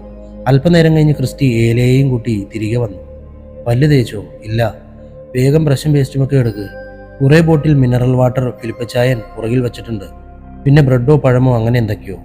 അദീന തൻ്റെ ബാഗ് തുറന്ന് ബ്രഷും പേസ്റ്റും ഒരു ടവലും എടുത്തു. വാഷ്റൂം പോകണം. ഹോട്ടൽ വല്ലതും കാണുമായിരുന്നേൽ അവിടെ കയറാമായിരുന്നു. ഇതിപ്പോ ക്രിസ്റ്റിയോട് എങ്ങനെയാ പറയുക? പറഞ്ഞാൽ തന്നെ ഒന്നും ചെയ്യാൻ പറ്റില്ലല്ലോ. അവൾ ആലോചനയോടെ പേസ്റ്റ് ബ്രഷിൽ പുരട്ടി അതിലേക്ക് നോക്കി നിന്നു. എന്താടി? ഒന്നുമില്ലെന്നവൾ ചുമൽ കൂച്ചി അവനെ നോക്കി. ക്രിസ്റ്റി സംശയത്തോടെ ചോദ്യഭാവത്തിൽ അണിവിരലുയർത്തി കാണിച്ച് പുരുകമുയർത്തി. അവൾ അതേന്ന് തലകുലുക്കി. തോന്നി. നേരം ഒരുപാട് പുലരും മുമ്പ് വാ, നടക്ക്. എങ്ങോട്ട്? ചിലക്കാതെ വാ. അവൻ ഏലയുടെ ചങ്ങല കയ്യിൽ പിടിച്ച് മുൻപേ നടന്നു. വേറെ വഴിയില്ലാതെ അവളും. കുറച്ച് പുറകിലേക്ക് നടന്നപ്പോൾ റോഡിന് താഴേക്കൊരു ചെറിയ വഴി കണ്ടു, ഇടവഴി പോലെ. അവനതിലെ ഇറങ്ങി നടന്നു. ഒരു 9 മീറ്ററോളം പോയി കഴിഞ്ഞപ്പോൾ ചെറിയൊരു അരുവിയുടെ തീരത്തെത്തി. കാട്ടരുവിയാണ് വനപ്രദേശം. ഈ വഴിയൊക്കെ എങ്ങനെ കണ്ടുപിടിച്ചു? കാലത്ത് ഇവളെ അപ്പീടാൻ ബഹളം വെച്ചപ്പോൾ കൊണ്ടുവന്നതാ. അന്നേരം കണ്ടു. ഇതാ കുറ്റിക്കാടിൻ്റെ അടുത്തേക്കെങ്ങാനും പോയി സാധിച്ചേച്ചും വാ. അവൾ കണ്ണും വീഴ്ച അവനെ നോക്കി. ഇവിടോ? എനിക്ക് പറ്റൂല. ശേ, ദേ പെണ്ണേ, നിനക്കിവിടെ സ്റ്റാർ ഹോട്ടൽ പണിത് തരാനൊന്നും പറ്റില്ല. വേണയിൽ പോയി മുള്ളിയേച്ചും വന്നോ. വെട്ടം വീണ് തുടങ്ങിയിട്ടുണ്ട്. ഞാനിപ്പോൾ തിരിച്ചു പോകും. അവൾ ചിണുക്കത്തോടെ നിലത്ത് നോക്കി നിന്നു. പിന്നെ തിരിഞ്ഞ് ക്രിസ്റ്റി ചൂണ്ടിക്കാണിച്ച ഭാഗത്തേക്ക് നോക്കി. ഇരുട്ടാണ്, കാടും പടർപ്പും. അവിടേക്ക് കുറച്ചു ദൂരം നടന്ന് അവൾ തിരിഞ്ഞു നോക്കി. ക്രിസ്റ്റി അവളെ തന്നെ നോക്കി നിൽക്കുകയാണ്. തിരിഞ്ഞു നിൽക്കടോ, അവൾ മുഖം കുറിപ്പിച്ചു പറഞ്ഞു. ഒന്ന് പോയേടി അവിടുന്ന്. ആ കാടിനപ്പുറം എൻ്റെ കണ്ണെത്തില്ല. നോക്കിയും കണ്ടും വേണം. വെള്ളത്തിലൊന്നും ഇറങ്ങണ്ട, കുളിക്കാനൊന്നും നിൽക്കണ്ട. അവൾ തലയാട്ടി. അവൻ തിരിഞ്ഞു നിന്നു. ആദ്യം ഒരു വല്ലായ്മ തോന്നിയെങ്കിലും സുരക്ഷിതയാണെന്നൊരു ബോധം അവൾക്കുണ്ടായിരുന്നു. അല്പനേരം കഴിഞ്ഞ് ഇട്ടിരുന്ന ജീൻസ് മുട്ടോളം തെറുത്ത് കയറ്റി അവൾ തണുത്ത വെള്ളത്തിൽ കാലും മുഖവുമൊക്കെ കഴുകി. വെള്ളത്തിലിറങ്ങാൻ തോന്നിയെങ്കിലും ക്രിസ്റ്റിയുടെ വിലക്ക് ഓർമ്മ വന്നപ്പോൾ അവൾ കരയിൽ തന്നെ നിന്നതേയുള്ളൂ. തിരിച്ചു ചെല്ലുമ്പോൾ ഏല ക്രിസ്റ്റിയെ വലിച്ചുകൊണ്ട് വെള്ളത്തിലേക്ക് ചാടാൻ ശ്രമിക്കുകയാണ്. അവൻ അവളെ വഴക്ക് പറയുന്നു. ഒന്ന് കടിപ്പിച്ചു വഴക്ക് പറഞ്ഞപ്പോൾ അവൾ അടങ്ങി. അവളെ അദീനയെ ഏൽപ്പിച്ച് അവനും കാലും മുഖവും കഴുകി തിരിച്ച് യാത്ര തുടർന്നു. ഇടയ്ക്ക് ഭക്ഷണം കഴിക്കാനിറങ്ങുകയും മടുത്തെന്ന് തോന്നുമ്പോൾ അല്പനേരം വണ്ടി നിർത്തി പുറത്തിറങ്ങി നടുനിവർത്തുകയും ചെയ്തു. മടുത്തില്ലേ? കുറച്ചു ദൂരം ഞാൻ ഓടിക്കട്ടെ? വൈകിട്ടൊരു 4 മണിയായപ്പോഴാണ് അദീന ചോദിച്ചത്. അവൻ സംശയത്തോടെ അവളെ നോക്കി. നിനക്ക് വണ്ടി ഓടിക്കാനറിയോ? ലൈസൻസ് ഉണ്ട്. കാണണോ? ചോദ്യം അതല്ല, ഓടിക്കാൻ അറിയുമോ ഇല്ലയോ? വജീറോ ഒന്നും ഓടിച്ചിട്ടില്ല. ചെറിയ വണ്ടി ഓടിച്ച് പരിചയമുണ്ട്. കുറച്ചു ദൂരം നോക്കാം. അവൻ ആലോചനയോടെ തലയാട്ടി. തിരക്കൊഴിഞ്ഞ് ഒരിടം നോക്കി വണ്ടി നിർത്തി അവൻ സീറ്റ് മാറി. അദീന വണ്ടിയെടുത്ത് തുടങ്ങിയപ്പോൾ മുതൽ എപ്പോൾ വേണമെങ്കിലും സ്റ്റിയറിംഗിൽ പിടിക്കാൻ റെഡിയായ പോലെയാണ് ക്രിസ്റ്റിയുടെ ഇരിപ്പ്. കുറച്ചു നേരം റെസ്റ്റ് എടുത്തോട്ടെ എന്ന് വിചാരിച്ചിട്ടാ ഞാൻ ഓടിക്കാമെന്ന് പറഞ്ഞ്. ഇതിപ്പോൾ ഇത്രയും ടെൻഷനാണെങ്കിൽ എനിക്ക് തരേണ്ടിയിരുന്നില്ല. പ്രസംഗം നിർത്തി റോഡിൽ നോക്കി വണ്ടി ഓടിക്കും. അവൾ പിന്നെ ഒന്നും പറയാൻ പോയില്ല. ആദ്യത്തെ അരമണിക്കൂർ അവൾ കുറച്ച് വിഷമിച്ചെങ്കിലും അവനെ മെരുക്കിയെടുത്തു. അനായാസം വണ്ടി കയ്യിൽ നിന്നെന്നറിഞ്ഞപ്പോൾ കുറച്ചൊരു ആശ്വാസത്തോടെ അവൾ സീറ്റിൽ ഒന്ന് ഇളകിയിരുന്നു. വണ്ടി അവളുടെ കയ്യിൽ ഇണങ്ങിയെന്ന് മനസ്സിലായപ്പോൾ ക്രിസ്റ്റിയുടെയും ടെൻഷൻ മാറി. വെങ്കച്ചു കൊള്ളാവല്ലോ എന്നൊരു ചിന്ത അവനെ തോന്നുകയും ചെയ്തു. ഇരുട്ട് വീണെങ്കിലും ബുദ്ധിമുട്ടൊന്നും തോന്നാഞ്ഞതിനാൽ അവൾ തന്നെ ഡ്രൈവിംഗ് തുടർന്നു. അത്താഴം കഴിക്കാൻ നിർത്തി പിന്നെ വണ്ടി എടുത്തപ്പോൾ ക്രിസ്റ്റിയാണ് ഓടിച്ചത്. നടുവിന് നല്ല വേദന. അവൾ അല്പം വിഷമത്തോടെയാണ് പറഞ്ഞത്. ഒരേ ഇരിപ്പ് ഇരുന്നിട്ടാണോ? ആയിരിക്കും, പിന്നെ വണ്ടിയിലേക്ക് കിടപ്പും. റൂം എടുത്താൽ ശരിയാവില്ല, നമ്മൾ ന്യൂസ് കാണുന്നില്ലെന്നേ ഉള്ളൂ. അമ്മച്ചിയും നിന്റെ അമ്മയും പറഞ്ഞു കോവിഡ് വല്ലാതെ പടരുന്നുണ്ടെന്ന്. അവസ്ഥ കുറച്ച് ഗുരുതരമാണ്. അറിയാം, സാരമില്ല. ഇന്ന് രാത്രിയും നാളെ രാത്രി, മറ്റന്നാൾ വൈകുന്നേരം നമ്മളങ്ങ് ചെല്ലില്ലേ? അവൾ സമാധാന രൂപേണ പറഞ്ഞു. ക്രിസ്റ്റി ആലോചനയുടെ പുറത്തേക്ക് നോക്കി. വഴികളൊക്കെ പരിചിതമാണ്. ഒന്ന് രണ്ട് കടകളുടെ ബോർഡും മറ്റും കണ്ടപ്പോൾ പരിചയം തോന്നിയ അവൻ വണ്ടി ഒതുക്കി നിർത്തി. ശേഷം ഫോണെടുത്ത് എന്തോ സെർച്ച് ചെയ്തു. എന്തു പറ്റി? ഒന്നുമില്ല, ഒരു മിനിറ്റ്, ഒരു സംശയം. അവൻ ഫോണിൽ നിന്നും കണ്ണെടുക്കാതെ പറഞ്ഞു. തേടിയതെന്തോ കണ്ടതുപോലെ അവൻ്റെ മുഖം വിടർന്നു. പതിയെ വണ്ടി സ്റ്റാർട്ട് ചെയ്തു. അരമണിക്കൂറോളം കഴിഞ്ഞപ്പോൾ ഒരു പുഴയ്ക്ക് കുറുകെയുള്ള പാലത്തിനോട് ചേർന്ന് അവൻ വണ്ടി ഒതുക്കി. ഇപ്പോൾ വരാമെന്ന് പറഞ്ഞ് പുറത്തിറങ്ങിപ്പോയി 3-4 മിനിറ്റിൻ്റെ ഉള്ളിൽ തിരിച്ചു വന്നു. ഇറങ്ങി വാ. അവൻ ഡോർ തുറന്ന് ഏലയെയും പുറത്തേക്ക് ഇറക്കിക്കൊണ്ടുപോയി. അവൾ അവനെ പിന്തുടർന്ന് ചെന്നു. ക്രിസ്റ്റി ഒരു ബാഗ് കൂടി തോളത്തെടുത്തിരുന്നു. ഏലയുടെ ബ്ലാങ്കറ്റും. പാലത്തിന് കുറച്ചപ്പുറം റോഡിന് വലതുവശത്ത് ഒരു ചെറിയ ഇടവഴി. അതിലെ 10-20 മീറ്റർ നടന്നപ്പോൾ ഒരു വലിയ മരച്ചോട്ടിലെത്തി നിന്നു. മരത്തിന് മുകളിലേക്ക് കയറാൻ മുള കൊണ്ടുള്ള ഏണി കണ്ടപ്പോൾ അദീന മുകളിലേക്ക് നോക്കി. ഏറുമാടം. വീഴ്ച നിൽക്കാതെ കയറ് മേളിലോട്ട്. അവൾ പതിയെ സൂക്ഷിച്ച് പടികൾ കയറി. അവൾ മുകളിലേക്ക് എത്തുന്നു ഉറപ്പായപ്പോൾ ക്രിസ്റ്റി ഏലയെടുത്ത് തോളിലിട്ട് പുറകെ കയറി. ഒരു കുഞ്ഞുമുറിയുടെ വലിപ്പമുണ്ടായിരുന്നു ഏറുമാടത്തിന് ഉൾവശം. അവൾ ഏലയെ താഴെ നിർത്തി ബാഗ് താഴെ വെച്ചു. അതിൽ നിന്നും കുറച്ച് ന്യൂസ് പേപ്പർ എടുത്ത് തറയിൽ വിരിച്ചു. ഏലയുടെ ബ്ലാങ്കറ്റ് അവൾക്ക് കൊടുത്ത ഒരെണ്ണം അദീനയ്ക്ക് നീട്ടി. അവൾക്കത് വല്ലാത്തൊരു അനുഭവമായിരുന്നു. മുള കൊണ്ട് കെട്ടിയ ഭിത്തികളും തറയും. പുല്ലാണെന്ന് തോന്നുന്നു മുകളിൽ മേഞ്ഞിരിക്കുന്നത്. ഇതെങ്ങനെ കണ്ടുപിടിച്ചു ഈ സ്ഥലം? മുൻപ് വന്നിട്ടുണ്ട്, ഹരിയും ഞാനും കൂടി. ഒരു രാത്രി ഇവിടെയാ കിടന്ന്. അവൾ തുറന്നു കിടന്ന മുളവാതിലിന്റെ അരികിൽ പോയി പുറത്തേക്ക് കാലിട്ട് ആകാശം നോക്കിയിരുന്നു. താഴെ കുറച്ചു മാറി പുഴയൊഴുകുന്നുണ്ട്. തണുത്ത കാറ്റ് അവിടെ നിന്നും വീശുന്നു. അവൾക്ക് കുളിര് തോന്നി. ഏല ഉറക്കം പിടിച്ചു. ക്രിസ്റ്റി ഹെഡ്സെറ്റ് ചെവിയിൽ വെച്ച് കണ്ണടച്ചിരിക്കുകയാണ്. പാട്ട് കേൾക്കുകയാണെന്ന് തോന്നുന്നു. അതേ. അവൻ കണ്ണു തുറക്കാതെ മൂളി. ഒരു ബക്കാടിയില്ലേ, അതെടുത്തുകൊണ്ട് വരട്ടെ? അവൻ കണ്ണു വലിച്ചു തുറന്ന് അവളെ നോക്കി. നീ കള്ളു കുടിക്കുവോ? നോക്കി പേടിപ്പിക്കണ്ട. തരുവോ ഇല്ലേ അത് പറഞ്ഞാൽ മതി. ഒറ്റയ്ക്ക് പോയി എടുക്കുവോ? അവൻ അവളെ സംശയത്തോടെ നോക്കി. ആം. അവൻ വണ്ടിയുടെ കീ അവൾക്ക് നേരെ നീട്ടി. പുറകിൽ ഫിലിപ്പച്ചായൻ തന്ന വെള്ളമിരിപ്പുണ്ട്. ഡിസ്പോസിബിൾ ഗ്ലാസും പ്ലേറ്റുമൊക്കെ ഉണ്ടെന്ന് തോന്നുന്നു. നോക്കി വേണ്ടത് എന്താണെന്ന് വെച്ചാൽ എടുത്തുകൊണ്ട് വാ. അവൾ സന്തോഷത്തോടെ ചാവിയും വാങ്ങി ഇറങ്ങിപ്പോയി. വേഗം തന്നെ ഡ്രാഗൺ ബെറിയുടെ ബോട്ടിലും വെള്ളവും ഗ്ലാസും കൊണ്ടുവന്നു. ഫിലിപ്പച്ചായൻ കൊടുത്ത കിറ്റിൽ കുറച്ച് സ്നാക്സ് ഇരുന്നതും അവൾ എടുത്തിരുന്നു. ക്രിസ്റ്റിയുടെ മൊബൈൽ ഫ്ലാഷ് തെളിച്ച് വച്ചിരിക്കുന്ന വെട്ടമാണ് അവിടെ ഇരുട്ട കറ്റാൻ ഉണ്ടായിരുന്നത്. പിന്നെ നിലാവും.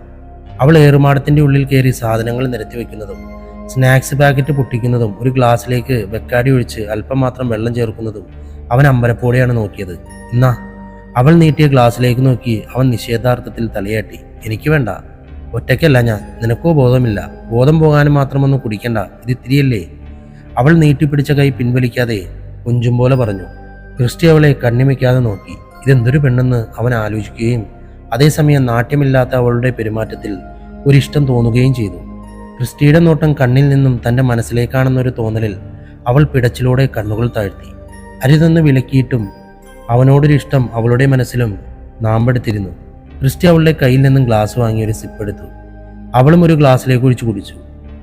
കുറച്ചു നേരം നീണ്ട നിശബ്ദതയ്ക്ക് ശേഷം അവൾ ഒന്നുകൂടി തരട്ടെ എന്ന് അവനോട് ചോദിച്ചു. വേണ്ടെന്ന് അവൻ തീർത്തു പറഞ്ഞപ്പോൾ അവൾ ഒരെണ്ണം അവൾക്ക് മാത്രം പകർന്ന് അതുമായി ഭിത്തിയിലേക്ക് ചാരിയിരുന്നു. അതുകൂടി കുടിച്ചു കഴിഞ്ഞപ്പോൾ ലഹരി പതിയെ സിരകളിൽ പടരുന്നത് അവൾ അറിഞ്ഞു. ചുണ്ടിലൊരു ചെറു ചിരി വിരിഞ്ഞു. അവൾ കൈപ്പത്തി മുഷ്ടി ചുരുട്ടി നോക്കി. ദുർബലമായിരുന്നു. ലഹരി. ക്രിസ്റ്റി അവളെ തന്നെ നോക്കിയിരിക്കുകയാണ്. എടോ, ഞാൻ പൂസായി. എന്ത്? ഞാൻ പൂസായെന്ന് ദേ കണ്ടില്ലേ? ഒരു വിരലിങ്ങനെ കണ്ണിന്റെ മുന്നിൽ പിടിച്ചു നോക്കണം. അപ്പോൾ ഇടയ്ക്കത് രണ്ടായിട്ടും പിന്നെ അത് ഒന്നായിട്ടും തോന്നും. അപ്പോൾ മനസ്സിലാക്കണം നമ്മൾ പൂസായെന്ന്. ഒരു സിദ്ധാന്തം പറയും പോലെ അവളത് പറഞ്ഞപ്പോൾ അവന്റെ മുഖത്ത് ചിരി വിടർന്നു. പെണ്ണിന്റെ കിളി പോയി തുടങ്ങി. അവൻ മനസ്സിലോർത്തു. നിനക്ക് പേടിയില്ലേ പെണ്ണെ, കുടിച്ചു ബോധം പോയാൽ? ബോധം പോയാൽ? അവൾ തലചരിച്ച് അവനെ നോക്കി. താൻ എന്നെ എന്തെങ്കിലും ചെയ്യുമെന്നാണോ? ആ പേടി ഉണ്ടോ എന്നാണ് ഉദ്ദേശിച്ചത്? ക്രിസ്റ്റി ഒന്നും മിണ്ടിയില്ല. മനസ്സിലായി. എടോ, തന്നെ എനിക്കൊരു പേടിയുമില്ല. നോ നോ, പേടിയുണ്ട്. എപ്പോഴാ ഈ വെട്ടുപോത്ത് ചീത്ത വിളിക്കുന്നതെന്ന് നല്ല പേടിയുണ്ട്. പക്ഷേ തൻ്റെ അടുത്ത് ഞാൻ 100% സേഫാണെന്ന് എനിക്ക് ഉറപ്പാടോ? അവൾ തല പുറകിലേക്ക് ചായച്ച് ഭിത്തിയിൽ മുട്ടിച്ചു. ഉവ്, കുടിച്ചത് മതി, ഇനി എടുക്കരുത്. ഇല്ലെന്നേ, ഇത്രയും മതി. തന്നെ കണ്ടതിൽ എനിക്ക് ഒത്തിരി സന്തോഷമുണ്ട്. സത്യമായിട്ടും തന്നോട് എനിക്ക് ബഹുമാനമുണ്ട്. എന്തിനാണെന്നറിയാവോ? അവൾ ചോദ്യഭാവത്തിൽ അവനെ നോക്കി. ക്രിസ്റ്റി അവളം സാഹൂതം നോക്കിയിരിക്കുകയാണ്. അറിയില്ലെന്നവൻ തല ചലിപ്പിച്ചു. താൻ പെണ്ണുങ്ങളെ ട്രീറ്റ് ചെയ്യുന്ന രീതി, അവർക്ക് താൻ കൊടുക്കുന്ന ബഹുമാനം. കഴിഞ്ഞ കുറച്ച് ദിവസങ്ങളിൽ ഞാൻ ഏറ്റവും അത്ഭുതപ്പെട്ടത് അവിടെയാ. എനിക്കുണ്ടായിരുന്നൊരു പ്രേമം. സ്കൂൾ, കോളേജ്, പപ്പി ലവ് ഒന്നുമല്ല കേട്ടോ. പഠിത്തവും കഴിഞ്ഞ് ജോലിയുമായിട്ട് വീട്ടുകാർ കല്യാണം നോക്കി തുടങ്ങിയപ്പോൾ കൊണ്ടുവച്ചതാ ഒരു തീവണ്ടിക്ക് തല. ചിന്നി ചിതറിച്ച് കളഞ്ഞടോ. 2.5 വർഷം സഹിക്കാത്ത അപമാനമില്ല. ഒടുക്കം അത് അവസാനിപ്പിക്കുമ്പോൾ ഇനിയൊരുത്തനും പന്ത് തട്ടാൻ എന്നെ ഇട്ടുകൊടുക്കുകയില്ലെന്ന് ഉറപ്പിച്ചതാ. ക്രിസ്റ്റി അവളെ വല്ലായികയോട് നോക്കി. അവളുടെ ശബ്ദമിടറിയതും ഒരു തേങ്ങൽ അവൾ പിടിച്ചു വെച്ചതും അവനറിഞ്ഞു. ഇനിയും തുടർന്നാൽ പെണ്ണ് കരഞ്ഞു കുളമാക്കുമെന്ന് അവന് തോന്നി. സങ്കടം തോന്നിയെങ്കിലും അവൻ അവൾക്ക് നേരെ പൊട്ടിക്കാത്തൊരു ബിസ്ക്കറ്റ് പാക്കറ്റ് എറിഞ്ഞു കൊടുത്തു പറഞ്ഞു, കള്ളു കുടിച്ചാൽ വയറ്റിൽ കിടക്കണം പോത്തെ, അല്ലാതെ താളം പറഞ്ഞു മോങ്ങരുത്. അതവളെ ചുടിപ്പിച്ചു. അവന് വേണ്ടതും അത് തന്നെയായിരുന്നു. പറഞ്ഞതല്ലേ തന്നോട്, പോത്ത് പുല്ലിംഗമാ, എരുമ. പറഞ്ഞതും അവൾ കാല് നീട്ടി ക്രിസ്റ്റിയുടെ കാലിൽ ഒരു തൊഴി കൊടുത്തു. ചവിട്ടുന്നോ ശവമേ? കാലുമടക്കി അവൻ തിരിച്ചു കൊടുത്തത് അവൾക്ക് നൊന്തു. എനിക്ക് നൊന്തടോ പോത്തെ, നിന്നെ ഉണ്ടല്ലോ. അവൾ മുട്ടിൽ നീന്തി അവനരികിലേക്ക് ചെന്ന് തോളത്ത് മുഷ്ടി ചുരുട്ടി ഇടിച്ചു. അത് ക്രിസ്റ്റി തടുത്തപ്പോൾ അവൾ അവൻ്റെ മടിയിലേക്ക് വീണു. മടിയിൽ കവിൽ തള്ളി വീണ വഴിക്ക് ഒന്നുകൂടി ചുരുണ്ട് ഒരു കൈകൊണ്ടവൻ്റെ കാലിൽ പിടിച്ച് അവൾ കണ്ണടച്ചു. ഒരു നിമിഷം ക്രിസ്റ്റി പകച്ച് അവളുടെ മുഖത്തേക്ക് നോക്കി. അവൾ ഉറങ്ങിക്കഴിഞ്ഞിരുന്നു. നേർത്ത നിലാവെളിച്ചം അവളുടെ കവിളിൽ തട്ടുന്നുണ്ട്. അവൻ വാത്സല്യത്തോടെ അവളുടെ ചിതറിയ മുടി മാടിയൊതുക്കി. ഒരു ബ്ലാങ്കറ്റ് എടുത്ത് അവളെ പുതപ്പിച്ച് ബാഗ് തനിക്ക് തലയിണയായി വെച്ച് അവനും പിന്നോട്ട് ചാഞ്ഞു കിടന്നു. പതിയെ ഒരു സാന്ത്വനം പോലെ അവൻ അവളുടെ ചുമലിൽ മെല്ലെ തട്ടിക്കൊണ്ടിരുന്നു. പിറ്റേന്ന് നേരം പുലർന്നു. ഉറക്കം വിട്ട് കണ്ണു തുറന്നതും താൻ ആരുടെയോ കരവലയത്തിലാണെന്നറിഞ്ഞ് അധീന ഒന്ന് നടങ്ങി. സ്ഥലകാല ബോധം വരാനെടുത്ത 2-3 നിമിഷങ്ങൾക്കുള്ളിൽ അടുത്തു കിടക്കുന്നത് ക്രിസ്റ്റിയാണെന്നും താൻ അവൻ്റെ കൈമടക്കിലാണ് തലവെച്ചിരിക്കുന്നതെന്നും അവളറിഞ്ഞു. പേടി വിട്ടുമാറി അവൾ മെല്ലെ മുഖമുയർത്തി നോക്കി. വലങ്കൈ കൊണ്ട് ക്രിസ്റ്റി അവളെ ചുറ്റിപ്പിടിച്ചിരിക്കുന്നു. അവൻ ഉണർന്നിരുന്നില്ല. തലേ ദിവസത്തെ ഓർമ്മയിൽ അവൾക്ക് ചമ്മൽ തോന്നി. വെളിവില്ലാതെ വല്ലതും വിളിച്ചു പോവുകയോ എന്ന് ആലോചിച്ചെങ്കിലും അവൾക്ക് ഓർമ്മ കിട്ടിയില്ല. എഴുന്നേറ്റ് മാറാൻ തോന്നാതെ അവൾ പതിയെ അവൻ്റെ നെഞ്ചിലേക്ക് നെറ്റിമുട്ടിച്ച് കണ്ണടച്ചു. എന്തിനെന്നറിയാതെ ഒരേ സമയം അവൾക്ക് ചിരിയും കരച്ചിലും വന്നു. 1-2 മിനിറ്റ് അങ്ങനെ കിടന്ന് അവൾ അവനെ ഉണർത്താതെ അവൻ്റെ കൈയെടുത്ത് മാറ്റി എഴുന്നേറ്റു. അനക്കമറിഞ്ഞിട്ടാണോ തണുപ്പ് പിടിച്ചിട്ടോ ആണോ ക്രിസ്റ്റിയും ഉണർന്നു. Good morning. ക്രിസ്റ്റി എഴുന്നേറ്റ് അഭിവാദ്യം ചെയ്തു. അവൾ തിരിച്ചു. ഏല ഉണർന്നെങ്കിലും ബ്ലാങ്കറ്റിന് പുറത്തു വരാതെ മടി പിടിച്ചിരിക്കുകയാണ്. ഉറങ്ങിയോ? നിന്റെ നടുവേദന പോയോ? സുഖമായിട്ടുറങ്ങി. ഇപ്പോൾ വേദനയൊന്നുമില്ല. ഇറങ്ങാം, പെട്ടെന്ന് ഫ്രഷ് ആയിക്കോ. ക്രിസ്റ്റി ബാഗെടുത്ത് താഴേക്കിറങ്ങി. ഏലയും അദീനയും പിന്നാലെയും. അവർ പുഴക്കരയിലേക്ക് പോയി വേഗം ഫ്രഷായി യാത്ര തുടർന്നു. 6:30 ആയെങ്കിലും വെട്ടം വീണ് വരുന്നതേ ഉണ്ടായിരുന്നുള്ളൂ. അന്നുച്ചവരെ ക്രിസ്റ്റിയും അതിനുശേഷം അദീനയുമാണ് ഡ്രൈവ് ചെയ്തത്. വൈകിട്ടൊരു കട്ടൻ കുടിക്കാൻ നിർത്തിയപ്പോൾ ക്രിസ്റ്റി ഡാഷ്ബോർഡ് തുറന്ന് എന്തോ തിരഞ്ഞു. എന്നതാ നോക്കുന്നേ? ഇതിലിരുന്ന സിഗരറ്റ് കണ്ടോ? ആ, ഞാനെടുത്ത് വലിച്ചു. എപ്പോ? ഒരു ചെറിയ ചായക്കടയോട് ചേർന്ന് വണ്ടി ഒതുക്കി നിർത്തി പുറത്തിറങ്ങി നിൽക്കുകയായിരുന്നു അവർ. ചുമ്മാ പറഞ്ഞതാ, ആ ബെക്കാടി ഇരിക്കുന്ന പെട്ടിയിൽ കണ്ടായിരുന്നു. അവൾ ഇഷ്ടക്കേടോടെ പറഞ്ഞു. അവൻ സൂട്ട് കേസ് തുറന്ന് സിഗരറ്റ് പാക്കറ്റ് എടുത്തു. അദീന മുഖം ചുളിച്ച് അത് നോക്കി നിന്നു. എന്താടി മോന്ത വലിച്ചിരിക്കുന്നേ? വലിച്ചു തള്ളു, എനിക്കിത് ഇഷ്ടമേ അല്ല. അതിന് നിന്റെ ഇഷ്ടം ആരാ ഇവിടെ നോക്കുന്നേ? ഒരു പുണ്യാളത്തി, ഇന്നലെ വലിച്ചു കയറ്റുന്നുണ്ടായിരുന്നല്ലോ ബക്കാടി. അതിനൊന്നും ഒരു കുഴപ്പമില്ല. അത് കള്ള്, ഇത് സിഗരറ്റ്. നാറും. കള്ളിന് നാറ്റമില്ലേ? സുഗന്ധമാണോ? കളിയാക്കണ്ട. അത് വേറെ, ഇത് വേറെ. വലിച്ചാലത്തെ വായുനാറ്റം ഒരു ഉമ്മ തരാൻ പോലും തോന്നില്ല. പറഞ്ഞതും അവൾ വെട്ടിത്തിരിഞ്ഞ് ചായക്കടയ്ക്ക് നേരെ നടന്നു. ക്രിസ്റ്റി കണ്ണും മിഴിച്ച് അവൾ പോകുന്നതും നോക്കി നിന്നു. അവൻ്റെ കവിൾ ചുവന്നു. ഇതെന്തൊരു പെണ്ണ് കർത്താവേ! മുഖമുയർത്തി തുടച്ച് അവൻ സിഗരറ്റ് പാക്കറ്റിലേക്കും അദീനയെയും നോക്കി. പിന്നെ അത് ഡാഷ്ബോർഡിലേക്ക് വെച്ച് കടയിലേക്ക് നടന്നു. അദീന അവന് മുഖം കൊടുക്കാതെ തിരിഞ്ഞു നിന്ന് കട്ടം കുടിച്ചു തീർത്തു. തിരിച്ചു കയറുമ്പോൾ ക്രിസ്റ്റിയുടെ ചുണ്ടിൽ ഊറി നിന്ന ചിരി കണ്ടില്ലെന്ന് നടിച്ച് അവൾ പുറത്തേക്ക് കണ്ണു നട്ടു. അന്ന് രാത്രി ഏറെ വൈകി ഇരുവരും മടുത്തു കഴിഞ്ഞപ്പോഴാണ് റോഡരികെ ചേർത്ത് വണ്ടി ഒതുക്കിയത്. പുഷ്ബാക്ക് സീറ്റ് ചായച്ച് ക്രിസ്റ്റിക്ക് അഭിമുഖമായി ചെരിഞ്ഞു കിടക്കുമ്പോൾ അവൾ മൂഹയായിരുന്നു. ക്രിസ്റ്റി ചോദ്യഭാവത്തിൽ മൂളി. ഒന്നുമില്ലെന്ന അർത്ഥത്തിൽ അവളും. നാളെ എപ്പോഴാണ് നമ്മൾ വീട്ടിലെത്തുന്നത്? രാത്രി ഏകദേശം ഈ സമയം. എന്താടി? ഒന്നുമില്ല.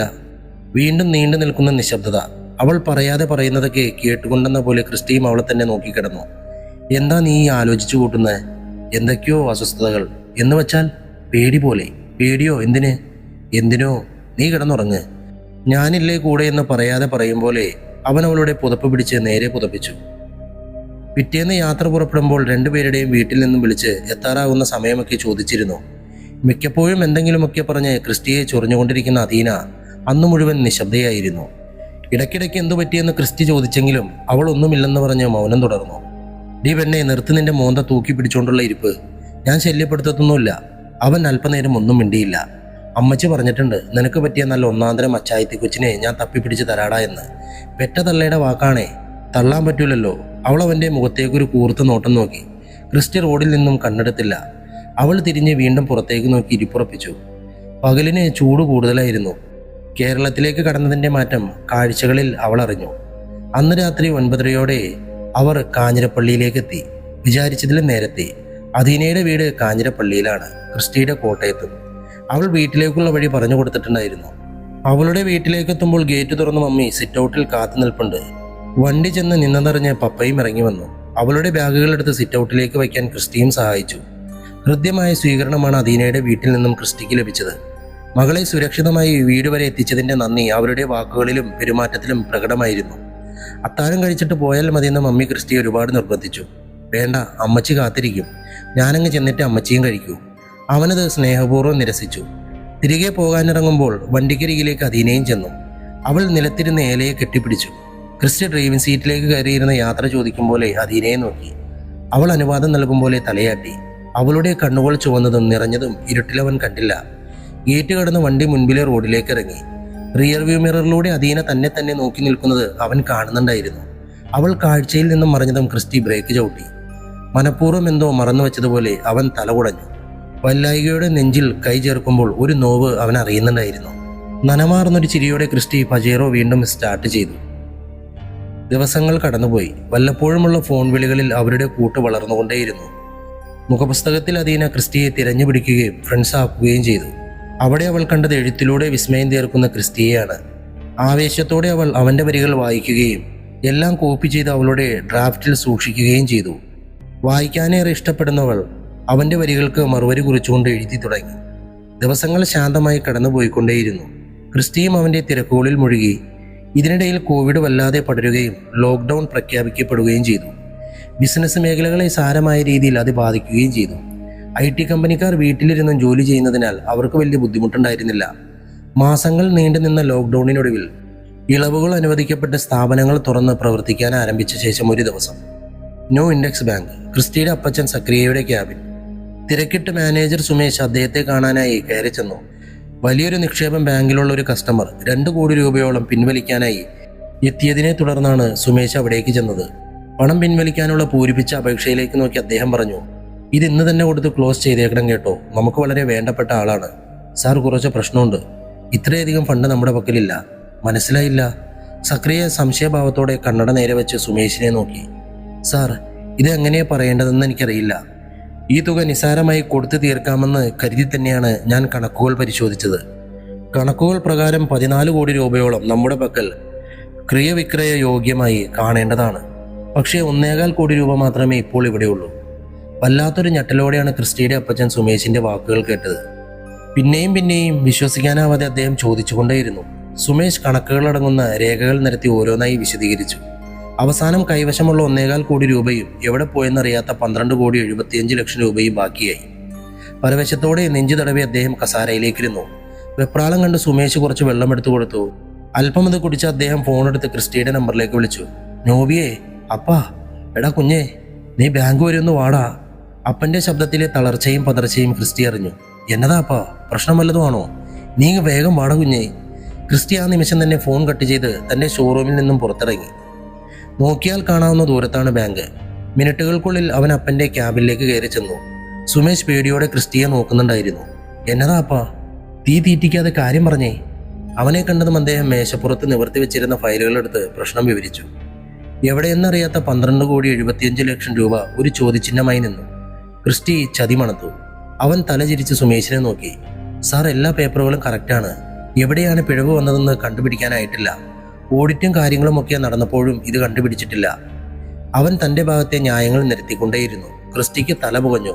മക്കളെ, ഈ കാര്യം പുറത്തറിഞ്ഞാൽ എത്ര ആളുകളാണ് നമ്മളെ വിശ്വസിച്ച് പൈസ ഇട്ടിരിക്കുന്നത്. എൻ്റെ അപ്പൻ്റെ കാലം തൊട്ടുള്ള സ്ഥാപനമാ, ചീത്തപ്പേരാകുമല്ലോ കർത്താവേ. അപ്പ വിഷമിക്കാതെ, ചതി നടന്നിട്ടുണ്ട്, അതുറപ്പ്. നമ്മൾ കണ്ടുപിടിക്കും. പുറത്തൊരു മനുഷ്യൻ പോലും ഇതറിയരുത്. അവൻ സുമേഷിന് നേരെ തിരിഞ്ഞു. പറഞ്ഞത് കേട്ടല്ലോ, ഒരു സ്റ്റാഫ് പോലും ഈ കാര്യം അറിയരുത്. അറിഞ്ഞാൽ... അവൻ്റെ കണ്ണുകളുടെ മൂർച്ചയെ നേരിടാനാവാതെ സുമേഷ് മുഖം താഴ്ത്തി. ആരും അറിയില്ല സാർ, ഉറപ്പ്. പൈസ പിൻവലിക്കാനെത്തിയ വ്യക്തിയോട് ഒരു ദിവസത്തെ അവധി ചോദിക്കുകയും അത്രയും വലിയ തുകയായതിനാൽ അയാളത് സമ്മതിക്കുകയും ചെയ്തു. ക്രിസ്റ്റി എല്ലാ ഫയലുകളും രേഖകളും സുമേഷിനെ കൊണ്ടെടുപ്പിച്ച് അപ്പച്ചനെയും കൂട്ടി വീട്ടിലേക്ക് പോയി. ഇതിനിടയിൽ ശ്രീകാന്തിനെയും ജിതിനെയും ഫോണിൽ വിളിച്ച് കാര്യങ്ങൾ പറഞ്ഞു. വലിയൊരു ചതി നടന്നുവെന്ന് കേട്ട മാത്രയിൽ അവർക്ക് ഉറപ്പായിരുന്നു. പിറ്റേന്ന് രാവിലെ തന്നെ ഫ്ലൈറ്റിൽ തന്നെ അവർ നാട്ടിലെത്തി. പിന്നെ ക്രിസ്റ്റി സുഹൃത്തുക്കളുടെ സഹായത്തോടെ 2 കോടി രൂപ പിൻവലിക്കാനെത്തിയ വ്യക്തിക്ക് കൊടുത്തു. തൽക്കാലമായി ആ പ്രശ്നം ഒതുക്കി. എത്രയൊക്കെ കണക്കുകളിൽ കിണഞ്ഞു തപ്പിയിട്ടും ക്രമക്കേടുകൾ അവർക്ക് കണ്ടുപിടിക്കാനായില്ല. 2 ദിവസം കൊണ്ട് അപ്പൻ വല്ലാതെ തളർന്നു പോയിരുന്നു. അമ്മച്ചിയോട് പോലും പറയാതെ അവർ ഈ കാര്യം മറച്ചുവെച്ചു. അദീന ഇടയ്ക്കൊക്കെ വിളിച്ചിട്ടും അവൻ ഫോൺ എടുത്തില്ല. അവൾ ശ്രീകാന്തിന് മെസ്സേജ് ഇട്ടു. അദീന അറിഞ്ഞോ ഈ കാര്യം വല്ലതും? ഇല്ല, പറഞ്ഞിട്ടില്ല. എൻ്റെ തല കത്തിക്കൊണ്ടിരിക്കുക, ഞാൻ പറയട്ടെ. അവനൊന്ന് ആലോചിച്ച ശേഷം സമ്മതം മൂളി. ശ്രീകാന്ത് മാറി നിന്ന് അവളെ വിളിക്കുകയും കാര്യങ്ങൾ പറഞ്ഞ് മനസ്സിലാക്കുകയും ചെയ്തു. അവൾക്കും അതും ഷോക്കായിരുന്നു. എന്നാലും ഇതെങ്ങനെയാ, കണക്കുകൾ ഇത്രയും കറക്റ്റാകുമ്പോൾ പൈസ മാത്രം ഇങ്ങനെ കാണാതാവുന്നത്? അവൻ്റെ ചോദ്യം അവളുടെ മനസ്സിലും കനം വെച്ച് കിടന്നു. ഫോൺ കട്ട് ചെയ്തിട്ടും അവൾ ആലോചനയോടെ അവിടെ തന്നെ ഇരുന്നു.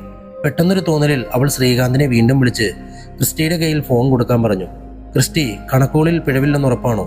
അതെ, നിക്ഷേപം, വായ്പ, പിൻവലിക്കൽ, പലിശ എല്ലാം കീറുകൃത്യം. നിങ്ങളെങ്ങനെ ആ കണക്കുകൾ സൂക്ഷിക്കുന്നത്? സോഫ്റ്റ്വെയർ ആണ്, 3 വർഷത്തോളമായി. എന്തേ? ഡാറ്റാബേസ്? ആർക്കവിടെ ഡാറ്റാബേസ് ആക്സസ് ചെയ്യാൻ പറ്റുന്നത്? ഹരി ഉള്ളപ്പോൾ അവനായിരുന്നു അത് ചെയ്തിരുന്നത്. ഇപ്പോൾ എനിക്കറിയില്ലല്ലോ, അന്വേഷിക്കാം. ആ വഴിക്കൊന്ന് നോക്കൂ, അതൊരു സാധ്യതയാണ്. സംസാരം അവസാനിപ്പിക്കുമ്പോൾ ഒരു കച്ചിത്തുരുമ്പ് കിട്ടിയ ആശ്വാസം ക്രിസ്റ്റിക്ക് തോന്നി. ഫോൺ തിരികെ വെച്ച് റൂമിന് പുറത്തേക്ക് ഇറങ്ങുമ്പോൾ ക്രിസ്റ്റിയുടെ വാക്കുകൾ അവളുടെ ചെവിയിൽ മുഴങ്ങി. ഹരി ഉള്ളപ്പോൾ അവനായിരുന്നു അത് ചെയ്തിരുന്നത്. ഇപ്പോൾ എനിക്കറിയില്ലല്ലോ, അന്വേഷിക്കാം. ഒപ്പം ബാങ്കിൻ്റെ പേരും, ന്യൂ ഇൻഡെക്സ് ബാങ്ക്. ഹരിയുടെ മുഖം, ആ പേര്. ഞെട്ടലോടെ അവളുടെ ഓർമ്മയിലേക്ക് ഒരു മിന്നൽ പാഞ്ഞു. ന്യൂ ഇൻഡെക്സ് ബാങ്കിൻ്റെ സോഫ്റ്റ്വെയർ തങ്ങളുടെ കമ്പനിയാണ് ഡെവലപ്പ് ചെയ്തത്.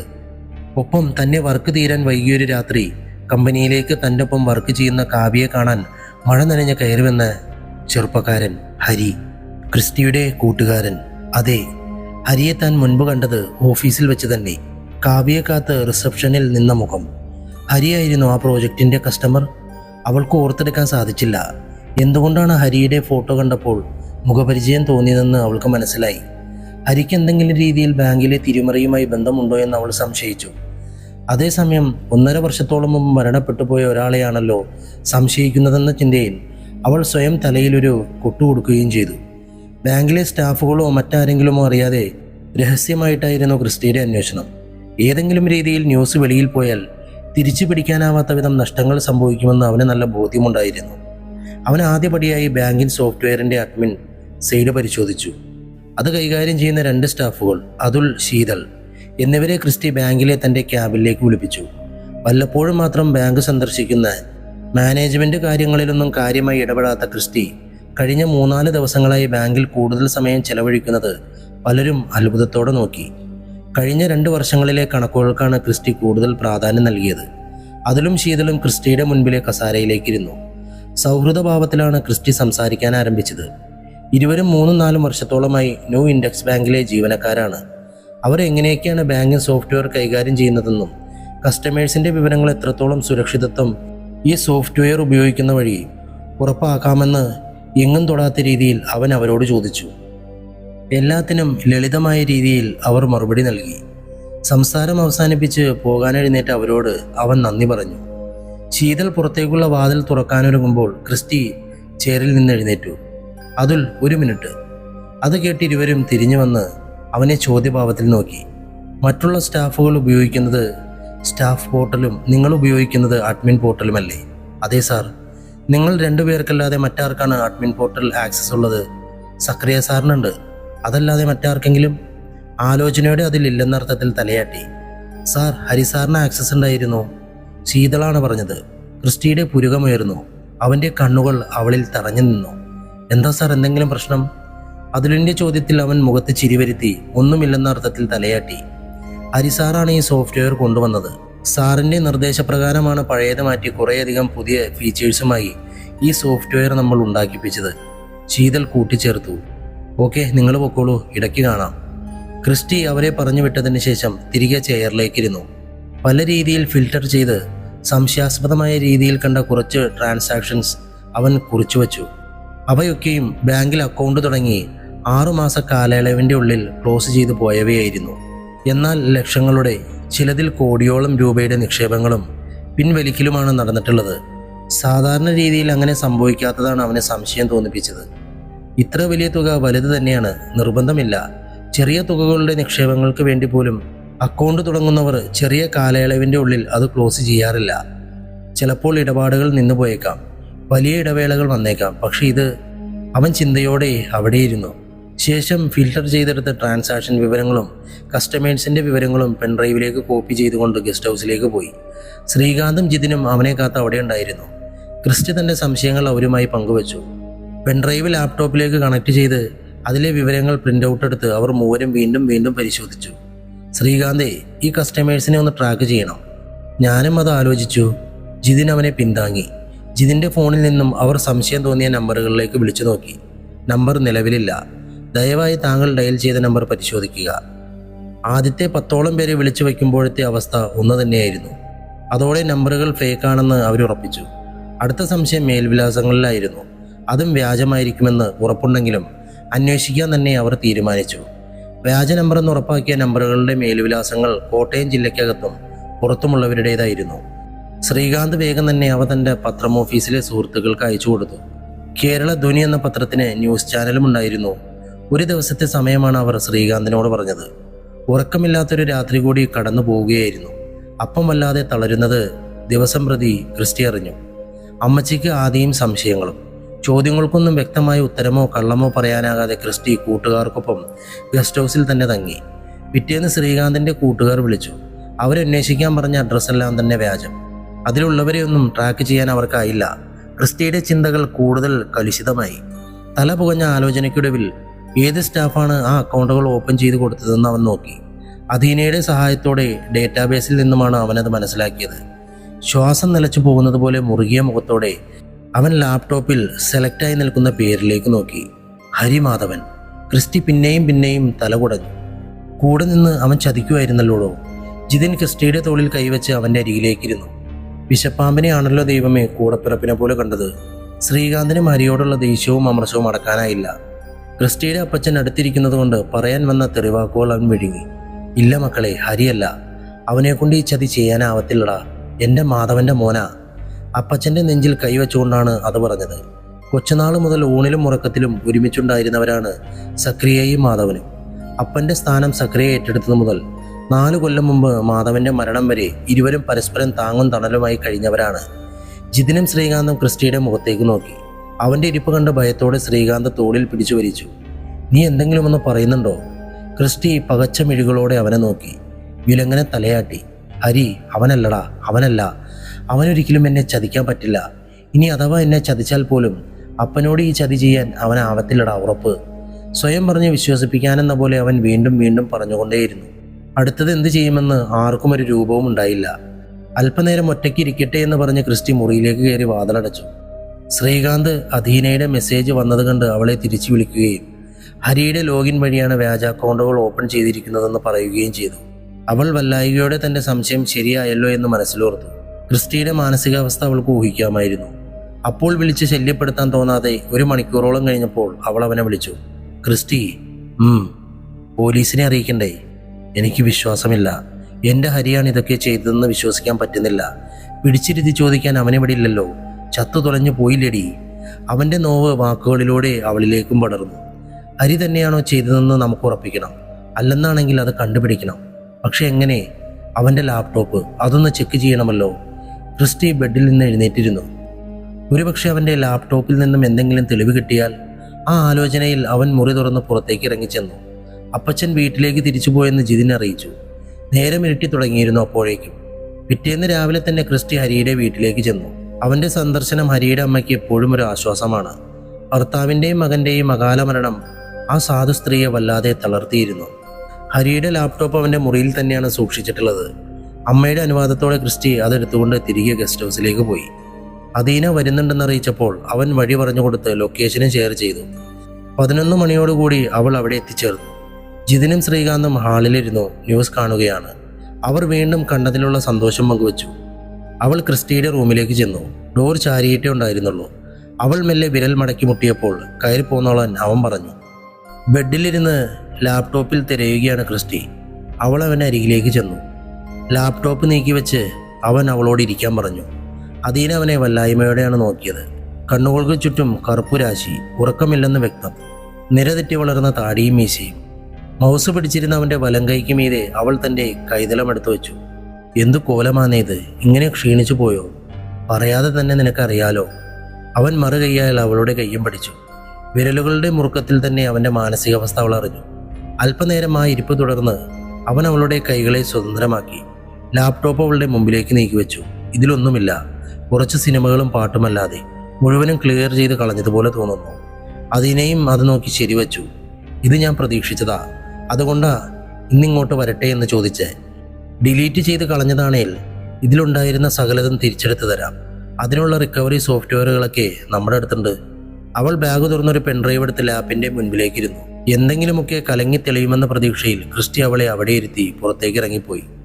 മണിക്കൂറുകൾ നീണ്ട പ്രയത്നത്തിൻ്റെ ഒടുവിൽ റിക്കവർ ചെയ്ത് കിട്ടിയ ഫയലുകൾ അവൾ തുറന്നു നോക്കി. ക്രിസ്റ്റി! നിലവിളി പോലെ ഉയർന്ന അവളുടെ ശബ്ദം കേട്ട് ക്രിസ്റ്റി വാതിൽ തള്ളി തുറന്ന് കയറി വന്നു. തുറന്നു വെച്ച ലാപ്ടോപ്പിന് മുന്നിൽ പകച്ചിരിക്കുകയാണ് അദീന. എന്താടി? ചതി! ഇവിടെയും എന്തോ കളി നടന്നിട്ടുണ്ട്. ഈ ലാപ്ടോപ്പ് ഹരിയുടേത് തന്നെയാണോ? അതെ, ഞാൻ കണ്ടിട്ടുള്ളതാണല്ലോ പണ്ടോ. ഇതെടുത്തത് അവൻ്റെ വീട്ടിൽ അവൻ്റെ റൂമിൽ നിന്നാ. Personal or official? എന്തിനാ അവനിത് ഉപയോഗിച്ചിരുന്നേ? രണ്ടിനും ആകെ ഒരു ലാപ്ടോപ്പ് മാത്രമേ അവനുണ്ടായിരുന്നുള്ളൂ. നീ കാര്യം പറ, എന്താ പ്രശ്നം? ഫുൾ റിക്കവറി ചെയ്തിട്ടും ആകെ കിട്ടിയത് ഡിലീറ്റ് ചെയ്ത കുറച്ച് കൊറിയൻ സിനിമകൾ മാത്രം. എന്ന് വെച്ചാൽ ഇത് ഹരിയുടെ ലാപ്ടോപ്പ് അല്ലെന്നാണോ? അതൊരു സാധ്യതയാണ്. പക്ഷെ ഇവിടെ തന്നെ സംശയം തോന്നുന്ന വേറൊരു കുറച്ച് കാര്യങ്ങളുണ്ട്. ഇതിൽ ഏറ്റവും ആദ്യം സേവ് ചെയ്യപ്പെട്ട കൊറിയൻ സിനിമ കാണിക്കുന്ന ഡേറ്റ് 2018 ജൂലൈ 15 ഏറ്റവും പഴയ ഫയൽ ഹിസ്റ്ററി. വ്യക്തമായില്ല, തെളിച്ചു പറ. ഈ ലാപ്ടോപ്പ് അതിനു മുമ്പ് ആരും ഉപയോഗിച്ചതിൻ്റെ യാതൊരു ലക്ഷണവുമില്ല. സിനിമകളല്ലാതെ മറ്റൊന്നും ഇതിൽ സേവ് ചെയ്തിരിക്കുന്നതായും കാണുന്നില്ല. 2 കാര്യങ്ങൾ നമുക്ക് ഊഹിക്കാം. ഒന്ന്, ഈ ലാപ്ടോപ്പ് അല്ല ഹരി ഉപയോഗിച്ചിരുന്നത്. അവൻ്റേതായ എന്തെങ്കിലും ഒന്ന് ഇതിൽ നിന്ന് കണ്ടെത്തേണ്ടതല്ലേ? അതിവിടെയില്ല. അങ്ങനെയെങ്കിൽ ഹരിയുടെ ലാപ്ടോപ്പ് എവിടെ? 2, ഈ ലാപ്ടോപ്പിൻ്റെ ഹാർഡ് ഡിസ്ക് മാറ്റിയിട്ടുണ്ട്. അതറിയണമെങ്കിൽ ഇതൊന്ന് ഓപ്പൺ ചെയ്യണം. ടൂൾ കിറ്റ് ഉണ്ടെങ്കിൽ തരാമോ? ഇനി അഥവാ അങ്ങനെയാണ് സംഭവിച്ചതെങ്കിൽ ആരാണ് ഹാർഡ് ഡിസ്ക് മാറ്റിയത്? എന്തിനു വേണ്ടി? ക്രിസ്റ്റിക്ക് തലവിരുത്തു.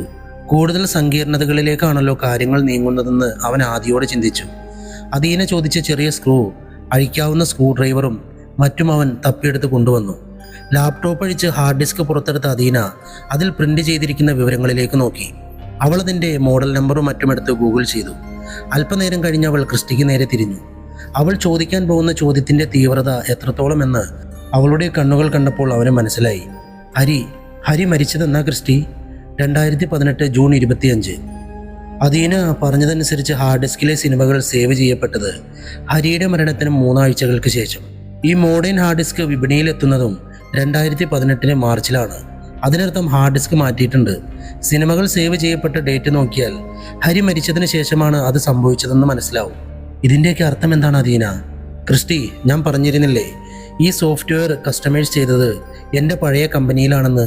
ഒരിക്കൽ ഓഫീസിൽ വെച്ച് ഹരിയെ ഞാൻ കണ്ടിട്ടുണ്ടെന്ന് ഓർക്കുന്നുണ്ട്. അവനെന്തിനാ അവിടെ വന്നതെന്ന് നിനക്കറിയാവോ? രാത്രിയിൽ എന്തോ ആണെന്നല്ലേ പറഞ്ഞേ? അതെ, കാവ്യയെ കാണാനായിരുന്നു അവൻ വന്നത്. എന്തിനാണെന്ന് എനിക്കറിയില്ല. അവളായിരുന്നു ആ പ്രോജക്റ്റ് ലീഡ് ചെയ്തിരുന്നതെന്ന് തോന്നുന്നു. കാവ്യയോട് ചോദിച്ചാൽ ഒരു പക്ഷേ. അവളെ ഒന്ന് വിളിക്കു വേഗം. ക്രിസ്റ്റി ഒരു സിഗരറ്റും എടുത്ത് ജനലിൻ്റെ അരികിലേക്ക് മാറി നിന്നു. അവൾക്കവനെ വിലക്കാൻ തോന്നിയില്ല. അവൻ അനുഭവിക്കുന്ന മാനസിക സമ്മർദ്ദം എത്രത്തോളം വലുതാണെന്ന് അവൾക്ക് മനസ്സിലാക്കാവുന്നതേ ഉണ്ടായിരുന്നുള്ളൂ. അവൾ ഫോണെടുത്ത് കാവ്യയെ വിളിച്ചു. കമ്പനി മാറിപ്പോയെങ്കിലും അവരുടെ സൗഹൃദത്തിൽ മങ്ങലേറ്റിരുന്നില്ല. ന്യൂ ഇൻഡെക്സ് ബാങ്കിൻ്റെ പേരും ഹരിയുടെ പേരും പറഞ്ഞപ്പോൾ തന്നെ കാവ്യക്ക് ഓർമ്മ വന്നു. അന്നൊരു രാത്രി നമ്മൾ ജോലി കഴിഞ്ഞിറങ്ങാൻ വൈകിയ ദിവസം ഈ ഹരി നിന്നെ കാണാൻ വന്നില്ലേ? അതേ, ഓർക്കുന്നുണ്ട്. ആകെ മഴയൊക്കെ നനഞ്ഞ്. എന്താടി അന്ന് ഹരി എന്തിനാ ആ സമയത്ത് അവിടെ വന്നേ? അദീന കാവ്യയുടെ വാക്കുകൾക്ക് കാതോർത്ത് നിന്നു. ഫോൺ സംസാരം അവസാനിക്കുമ്പോൾ അവൾക്ക് തൻ്റെ കൈ വിറയ്ക്കുന്നുണ്ടെന്ന് തോന്നി. ഭയത്തോടെ അവൾ തിരിഞ്ഞ ക്രിസ്റ്റിയെ നോക്കി. അവൻ അടുത്ത സിഗരറ്റിന് തീ പിടിപ്പിക്കുകയാണ്. ക്രിസ്റ്റി, പറ, അവനെന്തിനാ അവളെ കാണാൻ പോയത്? ഹരിക്ക് സംശയമുണ്ടായിരുന്നു. സോഫ്റ്റ്വെയർ ഹാക്ക് ചെയ്യപ്പെട്ടോ എന്ന്. കൃത്യതയില്ലാത്ത പല കണക്കുകളും അവൻ ചൂണ്ടിക്കാണിച്ചു. സംശയം പറഞ്ഞപ്പോൾ കാവ്യ അത് ഹാക്കിംഗ് അല്ലെന്ന് ഉറപ്പിച്ചു പറഞ്ഞു. ഓതറൈസ്ഡ് ആയിട്ടുള്ളവർ മാത്രമേ ഇതുവരെ സിസ്റ്റം ഉപയോഗിച്ചിട്ടുള്ളൂ എന്ന് അവൾക്ക് ഉറപ്പുണ്ടായിരുന്നു. പാസ്വേഡ് കൈവശം വന്നെങ്കിൽ എത്രയും വേഗം അത് സുരക്ഷിതമാക്കാനാണ് അവൾ അവനോട് പറഞ്ഞത്. അവൾ തന്നെ അവൻ്റെ മുന്നിൽ വച്ച് എല്ലാ സെക്യൂരിറ്റിയും ഉറപ്പാക്കുന്ന രീതിയിൽ അഡ്മിൻ പോർട്ടൽ സുരക്ഷിതമാക്കി കൊടുത്തു. ക്രിസ്റ്റി അവൾ പറയുന്നത് ഓരോന്നും ശ്രദ്ധയോടെ കേട്ടിരുന്നു. അവൾ തുടർന്നു. കണക്കുകളിൽ തട്ടിപ്പ് നടന്നിട്ടുണ്ടെന്ന് ഹരി അവളോട് പറഞ്ഞു. അത് ഹരിയുടെ യൂസർ നെയിംസ് ആൻഡ് പാസ്വേഡ് വെച്ചിട്ടാണെന്ന് അവളും പറഞ്ഞു. ഇനി കണ്ടുപിടിക്കണമെങ്കിൽ ലോഗിൻ ചെയ്ത സിസ്റ്റത്തിൻ്റെ IP അഡ്രസ്സ് വഴി പറ്റുമെന്നും ലീഗലായി മുൻപോട്ട് പോകണമെന്നും ബാങ്ക് പോലൊരു സ്ഥാപനമായതുകൊണ്ട് ന്യൂസ് പുറത്തറിഞ്ഞാലത്തെ ഭവിഷ്യത്തുകളുമാണ് പേടിയെന്നും പറഞ്ഞ് അവൻ അവിടെ നിന്ന് ഇറങ്ങി. അതിനുശേഷം അവൾ കോണ്ടാക്ട് ചെയ്തിട്ടില്ല. ഹരി മരിച്ച വിവരം കാവ്യ അറിഞ്ഞിട്ടില്ല. അദീന പറയുന്നതൊക്കെ വളരെ ദൂരെ നിന്നാരോ പറയും പോലെയാണ് ക്രിസ്റ്റിക്ക് തോന്നിയത്. അവൻ വേച്ച് കട്ടിലേക്കിരുന്നു. ഉള്ളിലൊരു കൊടുങ്കാറ്റ് വീശുകയാണ്. ക്രമാതീതമായി നെഞ്ചിരിപ്പ് കൂടി. അവൻ്റെ ഭാവമാറ്റം കണ്ട് അദീന ഭയന്നു. ക്രിസ്റ്റി, അവൾ അവൻ്റെ തോളിൽ പിടിച്ചുകൊണ്ട് വിളിച്ചു. അവനത് കേട്ടതായി തോന്നിയില്ല. അവൾ ചുമലിൽ പിടിച്ചു വലിച്ചു. ക്രിസ്റ്റി. അവൻ അദീനയെ ആദ്യമായി കാണുന്നത് പോലെ നോക്കി. 1-2 നിമിഷം കൊണ്ട് അവൻ വിയർത്തു. നെഞ്ചു തടവി. അദീന, എൻ്റെ ഹരി, അവൻ മരിച്ചതല്ലാലേ? ക്രിസ്റ്റി, ഇതെന്തൊക്കെയായി പറയുന്നേ? കൊന്നതല്ലേ എൻ്റെ ഹരിയെ? വല്ലാതെ നേർത്ത ശബ്ദത്തിലാണ് അവനത് ചോദിച്ചത്. എനിക്കിപ്പോൾ പലതും കൂട്ടി വായിക്കാൻ പറ്റുന്നുണ്ട്. അവൻ അവസാനമായി എന്നോട് പറഞ്ഞത് എന്താണെന്നറിയാവോ? അവൻ്റെ ലാസ്റ്റ് ഫോൺ കോൾ. ഇല്ലെന്ന അർത്ഥത്തിൽ അദീന തലയാട്ടി. നിന്നെ എനിക്ക് കാണണം. എവിടെ ഉണ്ടെങ്കിലും വൈകിട്ട് നമ്മുടെ സ്പോട്ടിൽ കണ്ടേക്കണം. ഞാനൊരു 8 മണിയാകുമ്പോൾ എത്തും. എന്നോട് അവൻ എന്തൊക്കെയോ പറയാനുണ്ടായിരുന്നു അദീന. ഇവിടെ ഈ ഗസ്റ്റ് ഹൗസിൽ അവൻ എന്നോട് വരാൻ പറഞ്ഞത്. വന്നായിരുന്നല്ലോ ഞാൻ പറഞ്ഞ സമയത്തിന് മുന്നേ തന്നെ. പക്ഷേ അവൻ വന്നില്ല. ഹരി. ക്രിസ്റ്റി തൻ്റെ മുടിയിഴകളിൽ കൈകടത്തി മുറുകെ പിടിച്ചു. അവൻ്റെ വാക്കുകൾ ഇടറി. കണ്ണു ചുവന്നു നേറി. തൊണ്ടയിൽ കുത്തി നിന്നൊരു നോവിൽ അല്പനേരം നിശബ്ദനായി. അവൻ കണ്ടുപിടിച്ചായിരുന്നല്ലേ ഈ തട്ടിപ്പ്? അവൻ അറിഞ്ഞിട്ടായിരിക്കണം അല്ലേ എന്നെ വിളിച്ചു കാണണമെന്ന് പറഞ്ഞത്? ആരാടി അവനെ? ആരോടൊന്നില്ലാതെ ക്രിസ്റ്റി അത് ചോദിക്കുമ്പോൾ അദീനയുടെയും കണ്ണു നിറഞ്ഞു. അവൾ മുറിക്ക് പുറത്തേക്ക് ഇറങ്ങിപ്പോയി. അവൻ അല്പനേരം തനിച്ചിരിക്കുന്നതാണ് നല്ലതെന്ന് അവൾക്കും തോന്നുന്നുണ്ടായിരുന്നു. അവൻ്റെ നിഗമനങ്ങൾ ശരിയാണെന്നൊരു തോന്നലിലേക്കാണ് അവളുടെ ചിന്തകളും നീങ്ങിയത്. അവൾ കിച്ചണിൽ ചെന്ന് കുറച്ച് തണുത്ത വെള്ളം എടുത്തു കുടിച്ചു. പുറത്തിറങ്ങിപ്പോയ ശ്രീകാന്തും ജിതിനും അപ്പോഴേക്കും കയറി വന്നു. ഇതുവരെ മനസ്സിലായ കാര്യങ്ങൾ അദീന പറയുമ്പോൾ ഇരുവർക്കും അതൊരു ഷോക്കായിരുന്നു. അല്പനേരത്തേക്കെങ്കിലും ഹരിയെ സംശയിച്ചതിൽ അവർക്ക് വേദന തോന്നി. ക്രിസ്റ്റി വാതിൽ തുറന്നു വന്നു. അവൻ്റെ വലിഞ്ഞു മുറുകിയ മുഖത്തേക്ക് നോക്കാൻ തന്നെ അദീനയ്ക്ക് പേടി തോന്നി. ഹരി, അവൻ നിർത്തിയെടുത്ത് നിന്നും എനിക്ക് തുടങ്ങണം. ഈ ചതിക്ക് പിന്നിൽ ആരായിരുന്നാലും വെളിച്ചത്ത് കൊണ്ടുവരണം. ഹരിയുടെ അമ്മയോട് ചോദിച്ചാലോ? ആരെങ്കിലും ലാപ്ടോപ്പ് എടുത്തിരുന്നോ എന്ന്? വേണ്ട. ഒരു നിമിഷം ആലോചിച്ചിട്ടാണ് ക്രിസ്റ്റി ജിതിന് മറുപടി നൽകിയത്. ഹരി മരിച്ച 1 മാസത്തിനകത്ത് ഹാർഡ് ഡിസ്ക് മാറ്റിയിട്ടുണ്ട്. 2.5 വർഷത്തോളം മുമ്പ് നടന്ന കാര്യമാണ്. അമ്മ ഓർക്കണമെന്നില്ല. ഇനിയിപ്പോൾ അടുത്തത് എന്താ ചെയ്യാൻ കഴിയുക? ഹരി ബാങ്കിങ് സോഫ്റ്റ്വെയർ ആക്സസ് ചെയ്ത് കമ്പ്യൂട്ടറിൻ്റെ IP അഡ്രസ് തിരയാനല്ലേ തീരുമാനിച്ചത്? നിന്റെ കൂട്ടുകാരി അങ്ങനെയല്ലേ പറഞ്ഞത്? ക്രിസ്റ്റി അദീനയ്ക്ക് നേരെ തിരിഞ്ഞു. അതെ. നിനക്ക് പറ്റുമോ അത് ട്രാക്ക് ചെയ്യാൻ? ബാങ്കിലെ സ്റ്റാഫുകളെല്ലാം ഉപയോഗിക്കുന്നതല്ലേ. നമുക്ക് അവരുടെയൊന്നും വേണ്ടല്ലോ. ഹരിയുടെ ലോഗിൻ വെച്ച് സോഫ്റ്റ്വെയർ ഉപയോഗിച്ചിട്ടുണ്ടോ എന്ന് നോക്കാം. അത് മതി. അദീന ഇതിനു മുമ്പ് ഇങ്ങനൊരു കാര്യം ചെയ്തിരുന്നില്ല. എങ്കിലും ചില കൂട്ടുകാരെ വിളിച്ചും സംശയം ചോദിച്ചും അടുത്ത 2 മണിക്കൂറിൻ്റെ ഉള്ളിൽ അവൾ IP അഡ്രസ്സുകളുടെ ലിസ്റ്റ് എടുത്തു. ഹരി ലോഗിൻ ചെയ്ത് അല്ലെങ്കിൽ ഹരിയുടെ യൂസർ നെയിം ഉപയോഗിച്ച് ലോഗിൻ ചെയ്ത് കമ്പ്യൂട്ടറുകളുടെ IP അഡ്രസ്സ് 4 എണ്ണമാണ് അവൾക്ക് കിട്ടിയത്. ക്രിസ്റ്റി, ഇതിൽ IP അഡ്രസ്സും ലൊക്കേഷനും മാത്രമേ ഉള്ളൂ. ഉപയോഗിക്കുന്ന ആളുടെ പേരില്ല. അത് സൈബർ സെല്ലിനെ കണ്ടുപിടിക്കാൻ പറ്റൂ. നമ്മൾ ചെന്ന് ചോദിച്ചാലൊന്നും ഉത്തരവാദിത്തപ്പെട്ടവർ പറഞ്ഞു തരില്ല. അവൻ 4 IPയുടെയും ലൊക്കേഷൻ നോക്കി. ക്രിസ്റ്റിയുടെ കണ്ണുകൾ ഇണങ്ങി. കോട്ടയം തന്നെ. ഇവിടുത്തെ SP പ്രദീപ് എൻ്റെ ഫ്രണ്ടാണ്. നിനക്കറിയാലോ. നമുക്ക് പുള്ളിയെ പോയി കാണാം. ശ്രീകാന്ത് പറഞ്ഞതിനോട് എല്ലാവരും യോജിച്ചു. ഇനിയും കാര്യങ്ങൾ പോലീസിൽ എത്തിച്ചില്ലെങ്കിൽ ശരിയാവില്ലെന്ന് ക്രിസ്റ്റിക്കും തോന്നി. ഹരിക്ക് എന്താ സംഭവിച്ചതെന്ന് നമുക്കിപ്പോഴും വ്യക്തമല്ല. കയ്യിലുള്ളത്ര വിവരങ്ങൾ നമുക്ക് പ്രദീപിന് കൈമാറാം. അവരുടെ അന്വേഷണത്തിന് കുറച്ചുകൂടി വേഗതയുണ്ടാകും. അങ്ങനെ അത് തീരുമാനിക്കപ്പെട്ടു. ജിതിന് അവൻ്റെ വീട്ടിലേക്ക് അത്യാവശ്യമായി പോകേണ്ടി വന്നതിനാൽ ക്രിസ്റ്റിയും ശ്രീകാന്തും അദീനയും കൂടി SP ഓഫീസിലേക്ക് പുറപ്പെട്ടു. ഊണ് കഴിച്ചില്ലല്ലോ, വിശക്കുന്നില്ലേ നിനക്ക്? സമയം 3 മണിയോളമായെന്ന് കണ്ടപ്പോൾ ക്രിസ്റ്റി അദീനയോട് ചോദിച്ചു. ഇല്ല, വിശപ്പ് ഒട്ടുമില്ല. പ്രദീപ് സാറിനെ കണ്ടിട്ട് കഴിക്കാം നമുക്ക്. ശ്രീകാന്ത് ചെല്ലുമെന്നും സംസാരിക്കാനുള്ള വിഷയം അത്രത്തോളം ഗുരുതരമാണെന്നും പറഞ്ഞതിനാൽ പ്രദീപ് അവരെ കാത്ത് ഓഫീസിൽ തന്നെ ഉണ്ടായിരുന്നു. സംസാരത്തിലും പെരുമാറ്റത്തിലും മാന്യതയുള്ള നല്ലൊരു ഓഫീസറാണ് പ്രദീപ്. ക്രിസ്റ്റി പ്രദീപിനോട് കാര്യങ്ങൾ വിവരിച്ചു. തുടക്കം മുതൽ ഇതുവരെയുള്ള ഓരോ സംഭവങ്ങളും കൃത്യതയോടെ പറഞ്ഞു. തങ്ങൾക്ക് തോന്നിയ സംശയങ്ങളും അദീന വഴി കണ്ടെത്തിയ കാര്യങ്ങളും കൂട്ടിച്ചേർത്തു. പ്രദീപ് ചോദിച്ച സംശയങ്ങൾക്ക് അറിവുള്ള കാര്യങ്ങൾ മൂവരും മറുപടി കൊടുത്തു. ഇപ്പോൾ നമ്മുടെ കയ്യിലുള്ള വിവരങ്ങൾ വെച്ച് ഈ IP അഡ്രസ്സുകൾ ട്രാക്ക് ചെയ്താൽ ബാങ്കിലെ തട്ടിപ്പ് നടത്തിയവരെ മനസ്സിലാവുമല്ലേ? എല്ലാം കേട്ട് കഴിഞ്ഞപ്പോൾ പ്രദീപ് ചോദിച്ചു. അതെ സാർ. പ്രദീപ് അപ്പോൾ തന്നെ സൈബർ സെല്ലിലേക്ക് കോൺടാക്ട് ചെയ്ത് IP ട്രാക്ക് ചെയ്യാനുള്ള നിർദ്ദേശങ്ങൾ കൊടുത്തു.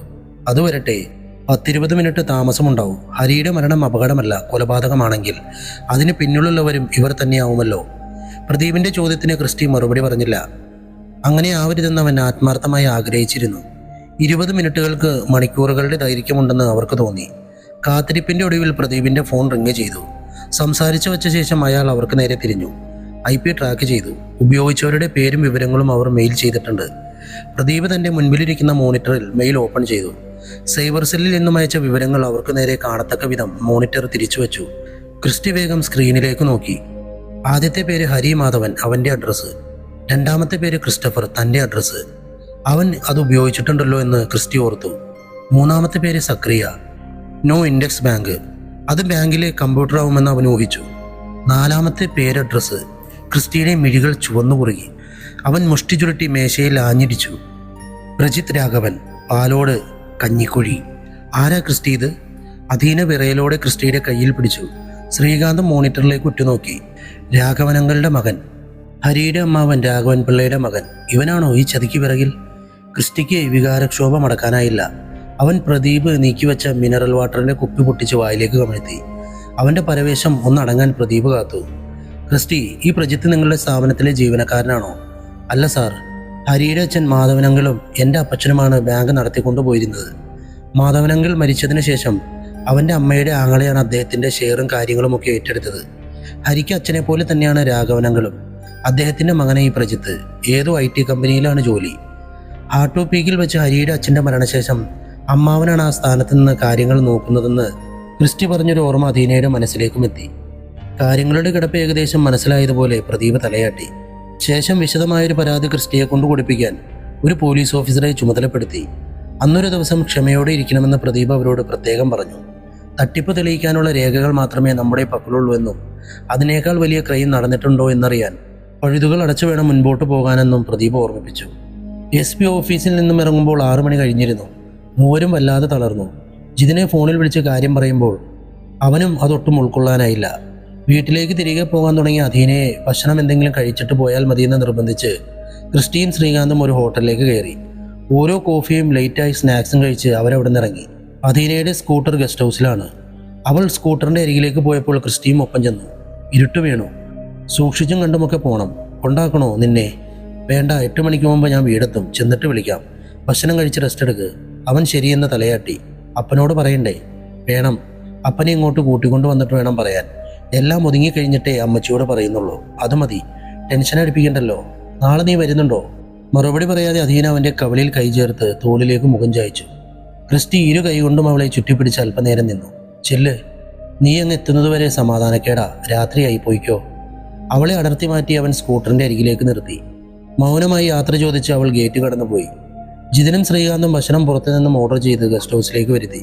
ക്രിസ്റ്റി അവൻ്റെ വീട്ടിലേക്കും പോയി. അപ്പനെന്തിയെ അമ്മച്ചി? കിടക്കുവാ കുഞ്ഞേ. ഈ നേരത്ത് ഇതൊന്നും പതിവില്ലാത്തതാ. കഴിച്ചിരുന്നോ? ഇല്ലടാ, നീ വരുന്നുണ്ടെന്ന് പറഞ്ഞിരുന്നല്ലോ. ശ്രീകാന്തും ജിതിനും എന്തിയെ? അവന്മാരവിടെ ഫുഡ് വരുത്തി കഴിക്കുക. നാളെ ഈ വഴി ഇറങ്ങുമായിരിക്കും. പറഞ്ഞുകൊണ്ട് അവൻ സോഫയിലേക്ക് ഇരുന്നു. അമ്മച്ചി അവൻ്റെ അടുത്തും.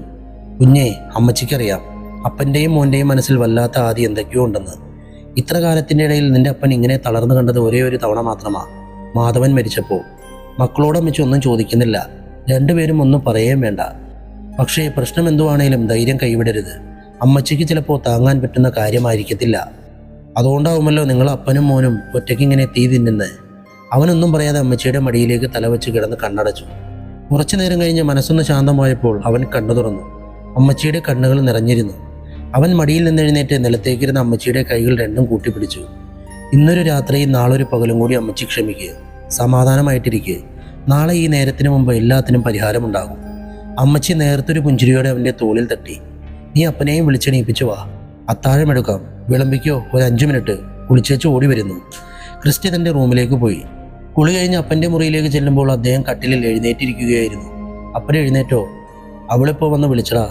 അത്താഴം കഴിച്ചിട്ട് നമുക്ക് ഗസ്റ്റ് ഹൗസ് വരെ ഒന്ന് പോവാമപ്പാ. അപ്പൻ അവനെ ചോദ്യഭാവത്തിൽ നോക്കി. കുറച്ച് കാര്യങ്ങൾ പറയാനുണ്ട്. അദ്ദേഹം ആലോചനയോടെ തലയാട്ടി അവൻ്റെ ഒപ്പം പുറത്തേക്ക് നടന്നു. അത്താഴം കഴിച്ച അമ്മച്ചിയോടും പറഞ്ഞ് അവരിറങ്ങി. വണ്ടിയിൽ വെച്ചും ഗസ്റ്റ് ഹൗസിലുമായി ക്രിസ്റ്റി ഇതുവരെ നടന്ന കാര്യങ്ങളും പ്രദീപിനെ കണ്ടതുമെല്ലാം പറഞ്ഞു. രാഘവൻ അവൻ്റെ അറിവോടെയാണോ മക്കളെ ഈ ചതി നടന്നത്? എൻ്റെ മാധവൻ്റെ സ്ഥാനത്താണല്ലോ അവനെ ഞാൻ കണ്ടേ. അപ്പൻ വല്ലായികയോട് ചോദിച്ചു. അറിയില്ലപ്പാ, ഇന്നൊരു രാത്രി ക്ഷമിക്കാനാണ് പ്രദീപ് പറഞ്ഞത്. നാളെ എല്ലാത്തിനും തീരുമാനമാകുമെന്ന് പ്രതീക്ഷിക്കാം.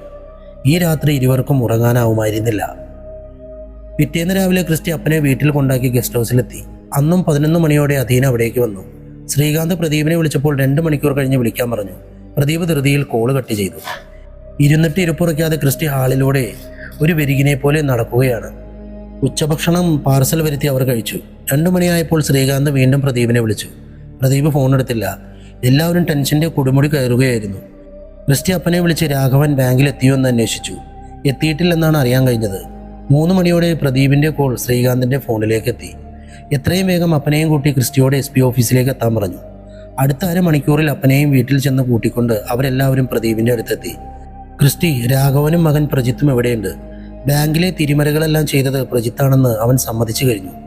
രാഘവൻ്റെ അറിവോടെയാണോ ഇതെല്ലാം നടന്നത്? അപ്പച്ചന് അതായിരുന്നു അറിയേണ്ടത്. അതെ, വ്യാജ അക്കൗണ്ടുകൾ ഉണ്ടാക്കി പൈസ നിക്ഷേപിച്ചതായി രേഖകളുണ്ടാക്കി പിന്നീട് ആ തുക പിൻവലിച്ച് അക്കൗണ്ട് ക്ലോസ് ചെയ്യുന്നതായിരുന്നു രീതി. എത്രയും വേഗം നിങ്ങൾക്ക് നഷ്ടമായ തുക തിരിച്ചു കിട്ടും.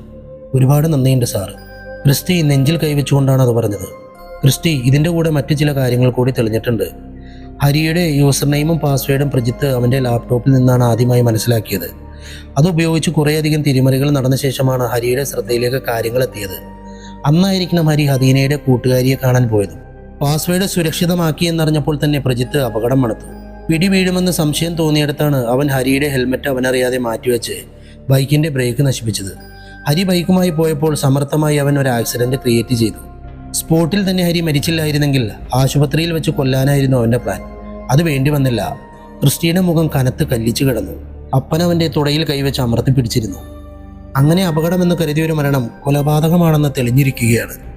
ഇതാദ്യമേ സംശയം തോന്നിയതുകൊണ്ടാണ് നിങ്ങളോട് ഒരു രീതിയിലും ന്യൂസ് വെളിയിൽ വിടരുതെന്ന് ഇന്നലെ തന്നെ പറഞ്ഞത്. രാഘവനെയും പ്രജിത്തിനെയും ഇന്ന് രാവിലെ തന്നെ പോലീസ് കസ്റ്റഡിയിലെടുത്തിരുന്നു. അറസ്റ്റ് ആരും അറിഞ്ഞിട്ടില്ല. ചോദ്യം ചെയ്യലിൻ്റെ ഇടയിൽ മറ്റൊരു ക്രൈം കൂടി പുറത്തു വന്നിട്ടുണ്ട്. എനിക്ക് തന്നെ ഷോക്കായി പോയൊരു ക്രൈം. പ്രദീപ് അത് പറയുമ്പോൾ എല്ലാവരുടെയും നോട്ടം അയാളുടെ മുഖത്ത് തറഞ്ഞു നിന്നു. സക്കറിയ സാറിൻ്റെ കൂട്ടുകാരൻ മാധവൻ എങ്ങനെയാണ് മരിച്ചത്? അവന് BP കുറഞ്ഞു പോയതാ സാർ. ഉറക്കത്തിലായിരുന്നു ഹാർട്ട് അറ്റാക്ക്. അതൊരു വെൽ പ്ലാൻഡ് മർഡറായിരുന്നു. കഴിക്കാനുള്ള ഭക്ഷണത്തിൻ്റെ ഒപ്പം BP കുറയാനുള്ള മരുന്ന് അത് അദ്ദേഹം സ്ഥിരമായി കഴിക്കുന്നത് തന്നെ. അളവിലധികം കൊടുത്തത് രാഘവൻ നടത്തിയ കൊലപാതകം. 4 വർഷം മുമ്പ് മുതൽ അപ്പനും മോനും ചേർന്ന് നടത്തിയ പാതകങ്ങളാണിതെല്ലാം. ഒന്ന് കുടഞ്ഞ് 2 എണ്ണം പൊട്ടിച്ചപ്പോൾ എല്ലാം വെളിയിൽ വന്നു. ബാങ്ക് തട്ടിപ്പിൻ്റെ ഫുൾ തെളിവുകൾ കയ്യിലുള്ളപ്പോൾ നല്ല പിള്ള ചമയാനൊന്നും പറ്റില്ലല്ലോ. പരമാവധി ശിക്ഷ അത് 2 എണ്ണം അനുഭവിക്കുമെന്ന് എൻ്റെ വാക്ക്. അപ്പച്ചനെ സഹിക്കാവുന്നതിലും അപ്പുറമായിരുന്നു ആ വാർത്ത. അദ്ദേഹം നെഞ്ചു തിരുമ്മി. അവിടുന്ന് ഇറങ്ങുമ്പോൾ എല്ലാവരുടെയും മനസ്സ് കനം വെച്ച് കിടന്നു. എല്ലാവരും നേരെ പോയത് ക്രിസ്റ്റിയുടെ വീട്ടിലേക്കാണ്. വീട്ടിലെത്തുവോളം ആരും ഒന്നും മിണ്ടിയില്ല. മനസ്സിലിട്ട് തന്നെയും പിന്നെയും പറഞ്ഞ അപ്പച്ചൻ സ്വയം ആശ്വസിച്ചുകൊണ്ടേയിരുന്നു. വീടെത്തുമ്പോൾ അമ്മച്ചി സിറ്റൗട്ടിൽ ഏലയോടൊപ്പം ഇരിക്കുകയാണ്. വണ്ടി നിർത്തി എല്ലാവരും ഇറങ്ങിയ കൂട്ടത്തിൽ അധീനയെ കണ്ടപ്പോൾ ഏല ഓടി അവളുടെ അടുത്തേക്ക് ചെന്നു. അമ്മച്ചിക്ക് ക്രിസ്റ്റി അധീനയെ പരിചയപ്പെടുത്തി. അപ്പച്ചൻ്റെ മുഖം വല്ലാതിരിക്കുന്നത് കണ്ട അമ്മച്ചി ചോദ്യഭാവത്തിൽ ക്രിസ്റ്റിയെ നോക്കി. അവൻ അമ്മച്ചിയുടെ തോളിൽ കൈയിട്ട് എല്ലാവരെയും കൂട്ടി അകത്തേക്ക് കയറി. അമ്മച്ചിയെ സോഫയിലേക്ക് പിടിച്ചിരുത്തി അവനും അടുത്തിരുന്ന് സംഭവങ്ങൾ ഓരോന്നായി തുടക്കം മുതൽ പറഞ്ഞു കേൾപ്പിച്ചു. ഇടയ്ക്കിടെ എൻ്റെ കർത്താവ് എന്ന് വിളിച്ച അമ്മച്ചി നെഞ്ചിൽ കൈ ചേർത്തു. പൈസ തട്ടിച്ചതിനേക്കാളും ഉപരി മാധവൻ്റെയും ഹരിയുടെയും കൊലപാതകമാണ് അമ്മച്ചിയെ ഒലിച്ചു കളഞ്ഞത്. തട്ടിച്ചു കൊണ്ടുപോയ കാശ് കേസ് കൊടുത്താൽ തിരിച്ചു കിട്ടുമല്ലോടോ മക്കളെ. മാധവനെയും മോനെയും അങ്ങനെ കിട്ടുമോ? അത് പറയുമ്പോൾ അമ്മച്ചിയുടെ കണ്ണ് നിറഞ്ഞിരുന്നു. എല്ലാം കലങ്ങി തെളിഞ്ഞല്ലോ അമ്മച്ചി, അതോർക്കുമ്പോഴേ സമാധാനം. ജിതിൻ പറഞ്ഞത് കേട്ട് എല്ലാവരും മൗനമായി അതിനോട് യോജിച്ചു. അയ്യോ മക്കളെ, ഒരു ചായ പോലും എടുത്തില്ലല്ലോ, ഇപ്പോൾ കൊണ്ടുവരാവേ. അമ്മച്ചി അതും പറഞ്ഞ് അടുക്കളയിലേക്ക് പോയി. ചായ കുടിയൊക്കെ കഴിഞ്ഞ് ക്രിസ്റ്റി അധീനയെയും കൂട്ടി ഗസ്റ്റ് ഹൗസിലേക്ക് പോയി. അവളുടെ സ്കൂട്ടർ അവിടെയായിരുന്നു. അവൾ അവിടുന്ന് വണ്ടിയും എടുത്ത് തൻ്റെ വീട്ടിലേക്ക് മടങ്ങി. കഥ എങ്ങനെ അവസാനിച്ചിരിക്കുന്നു? അധീനയും ക്രിസ്റ്റിയും ഇനി ഒന്നാകും. അവരിനി ഒരുമിച്ച് ഒരുപാട് യാത്രകളുണ്ടാകും എന്ന് നമുക്ക് വിശ്വസിക്കാം. എല്ലാവരോടും നന്ദി. Love you all. ബൈ.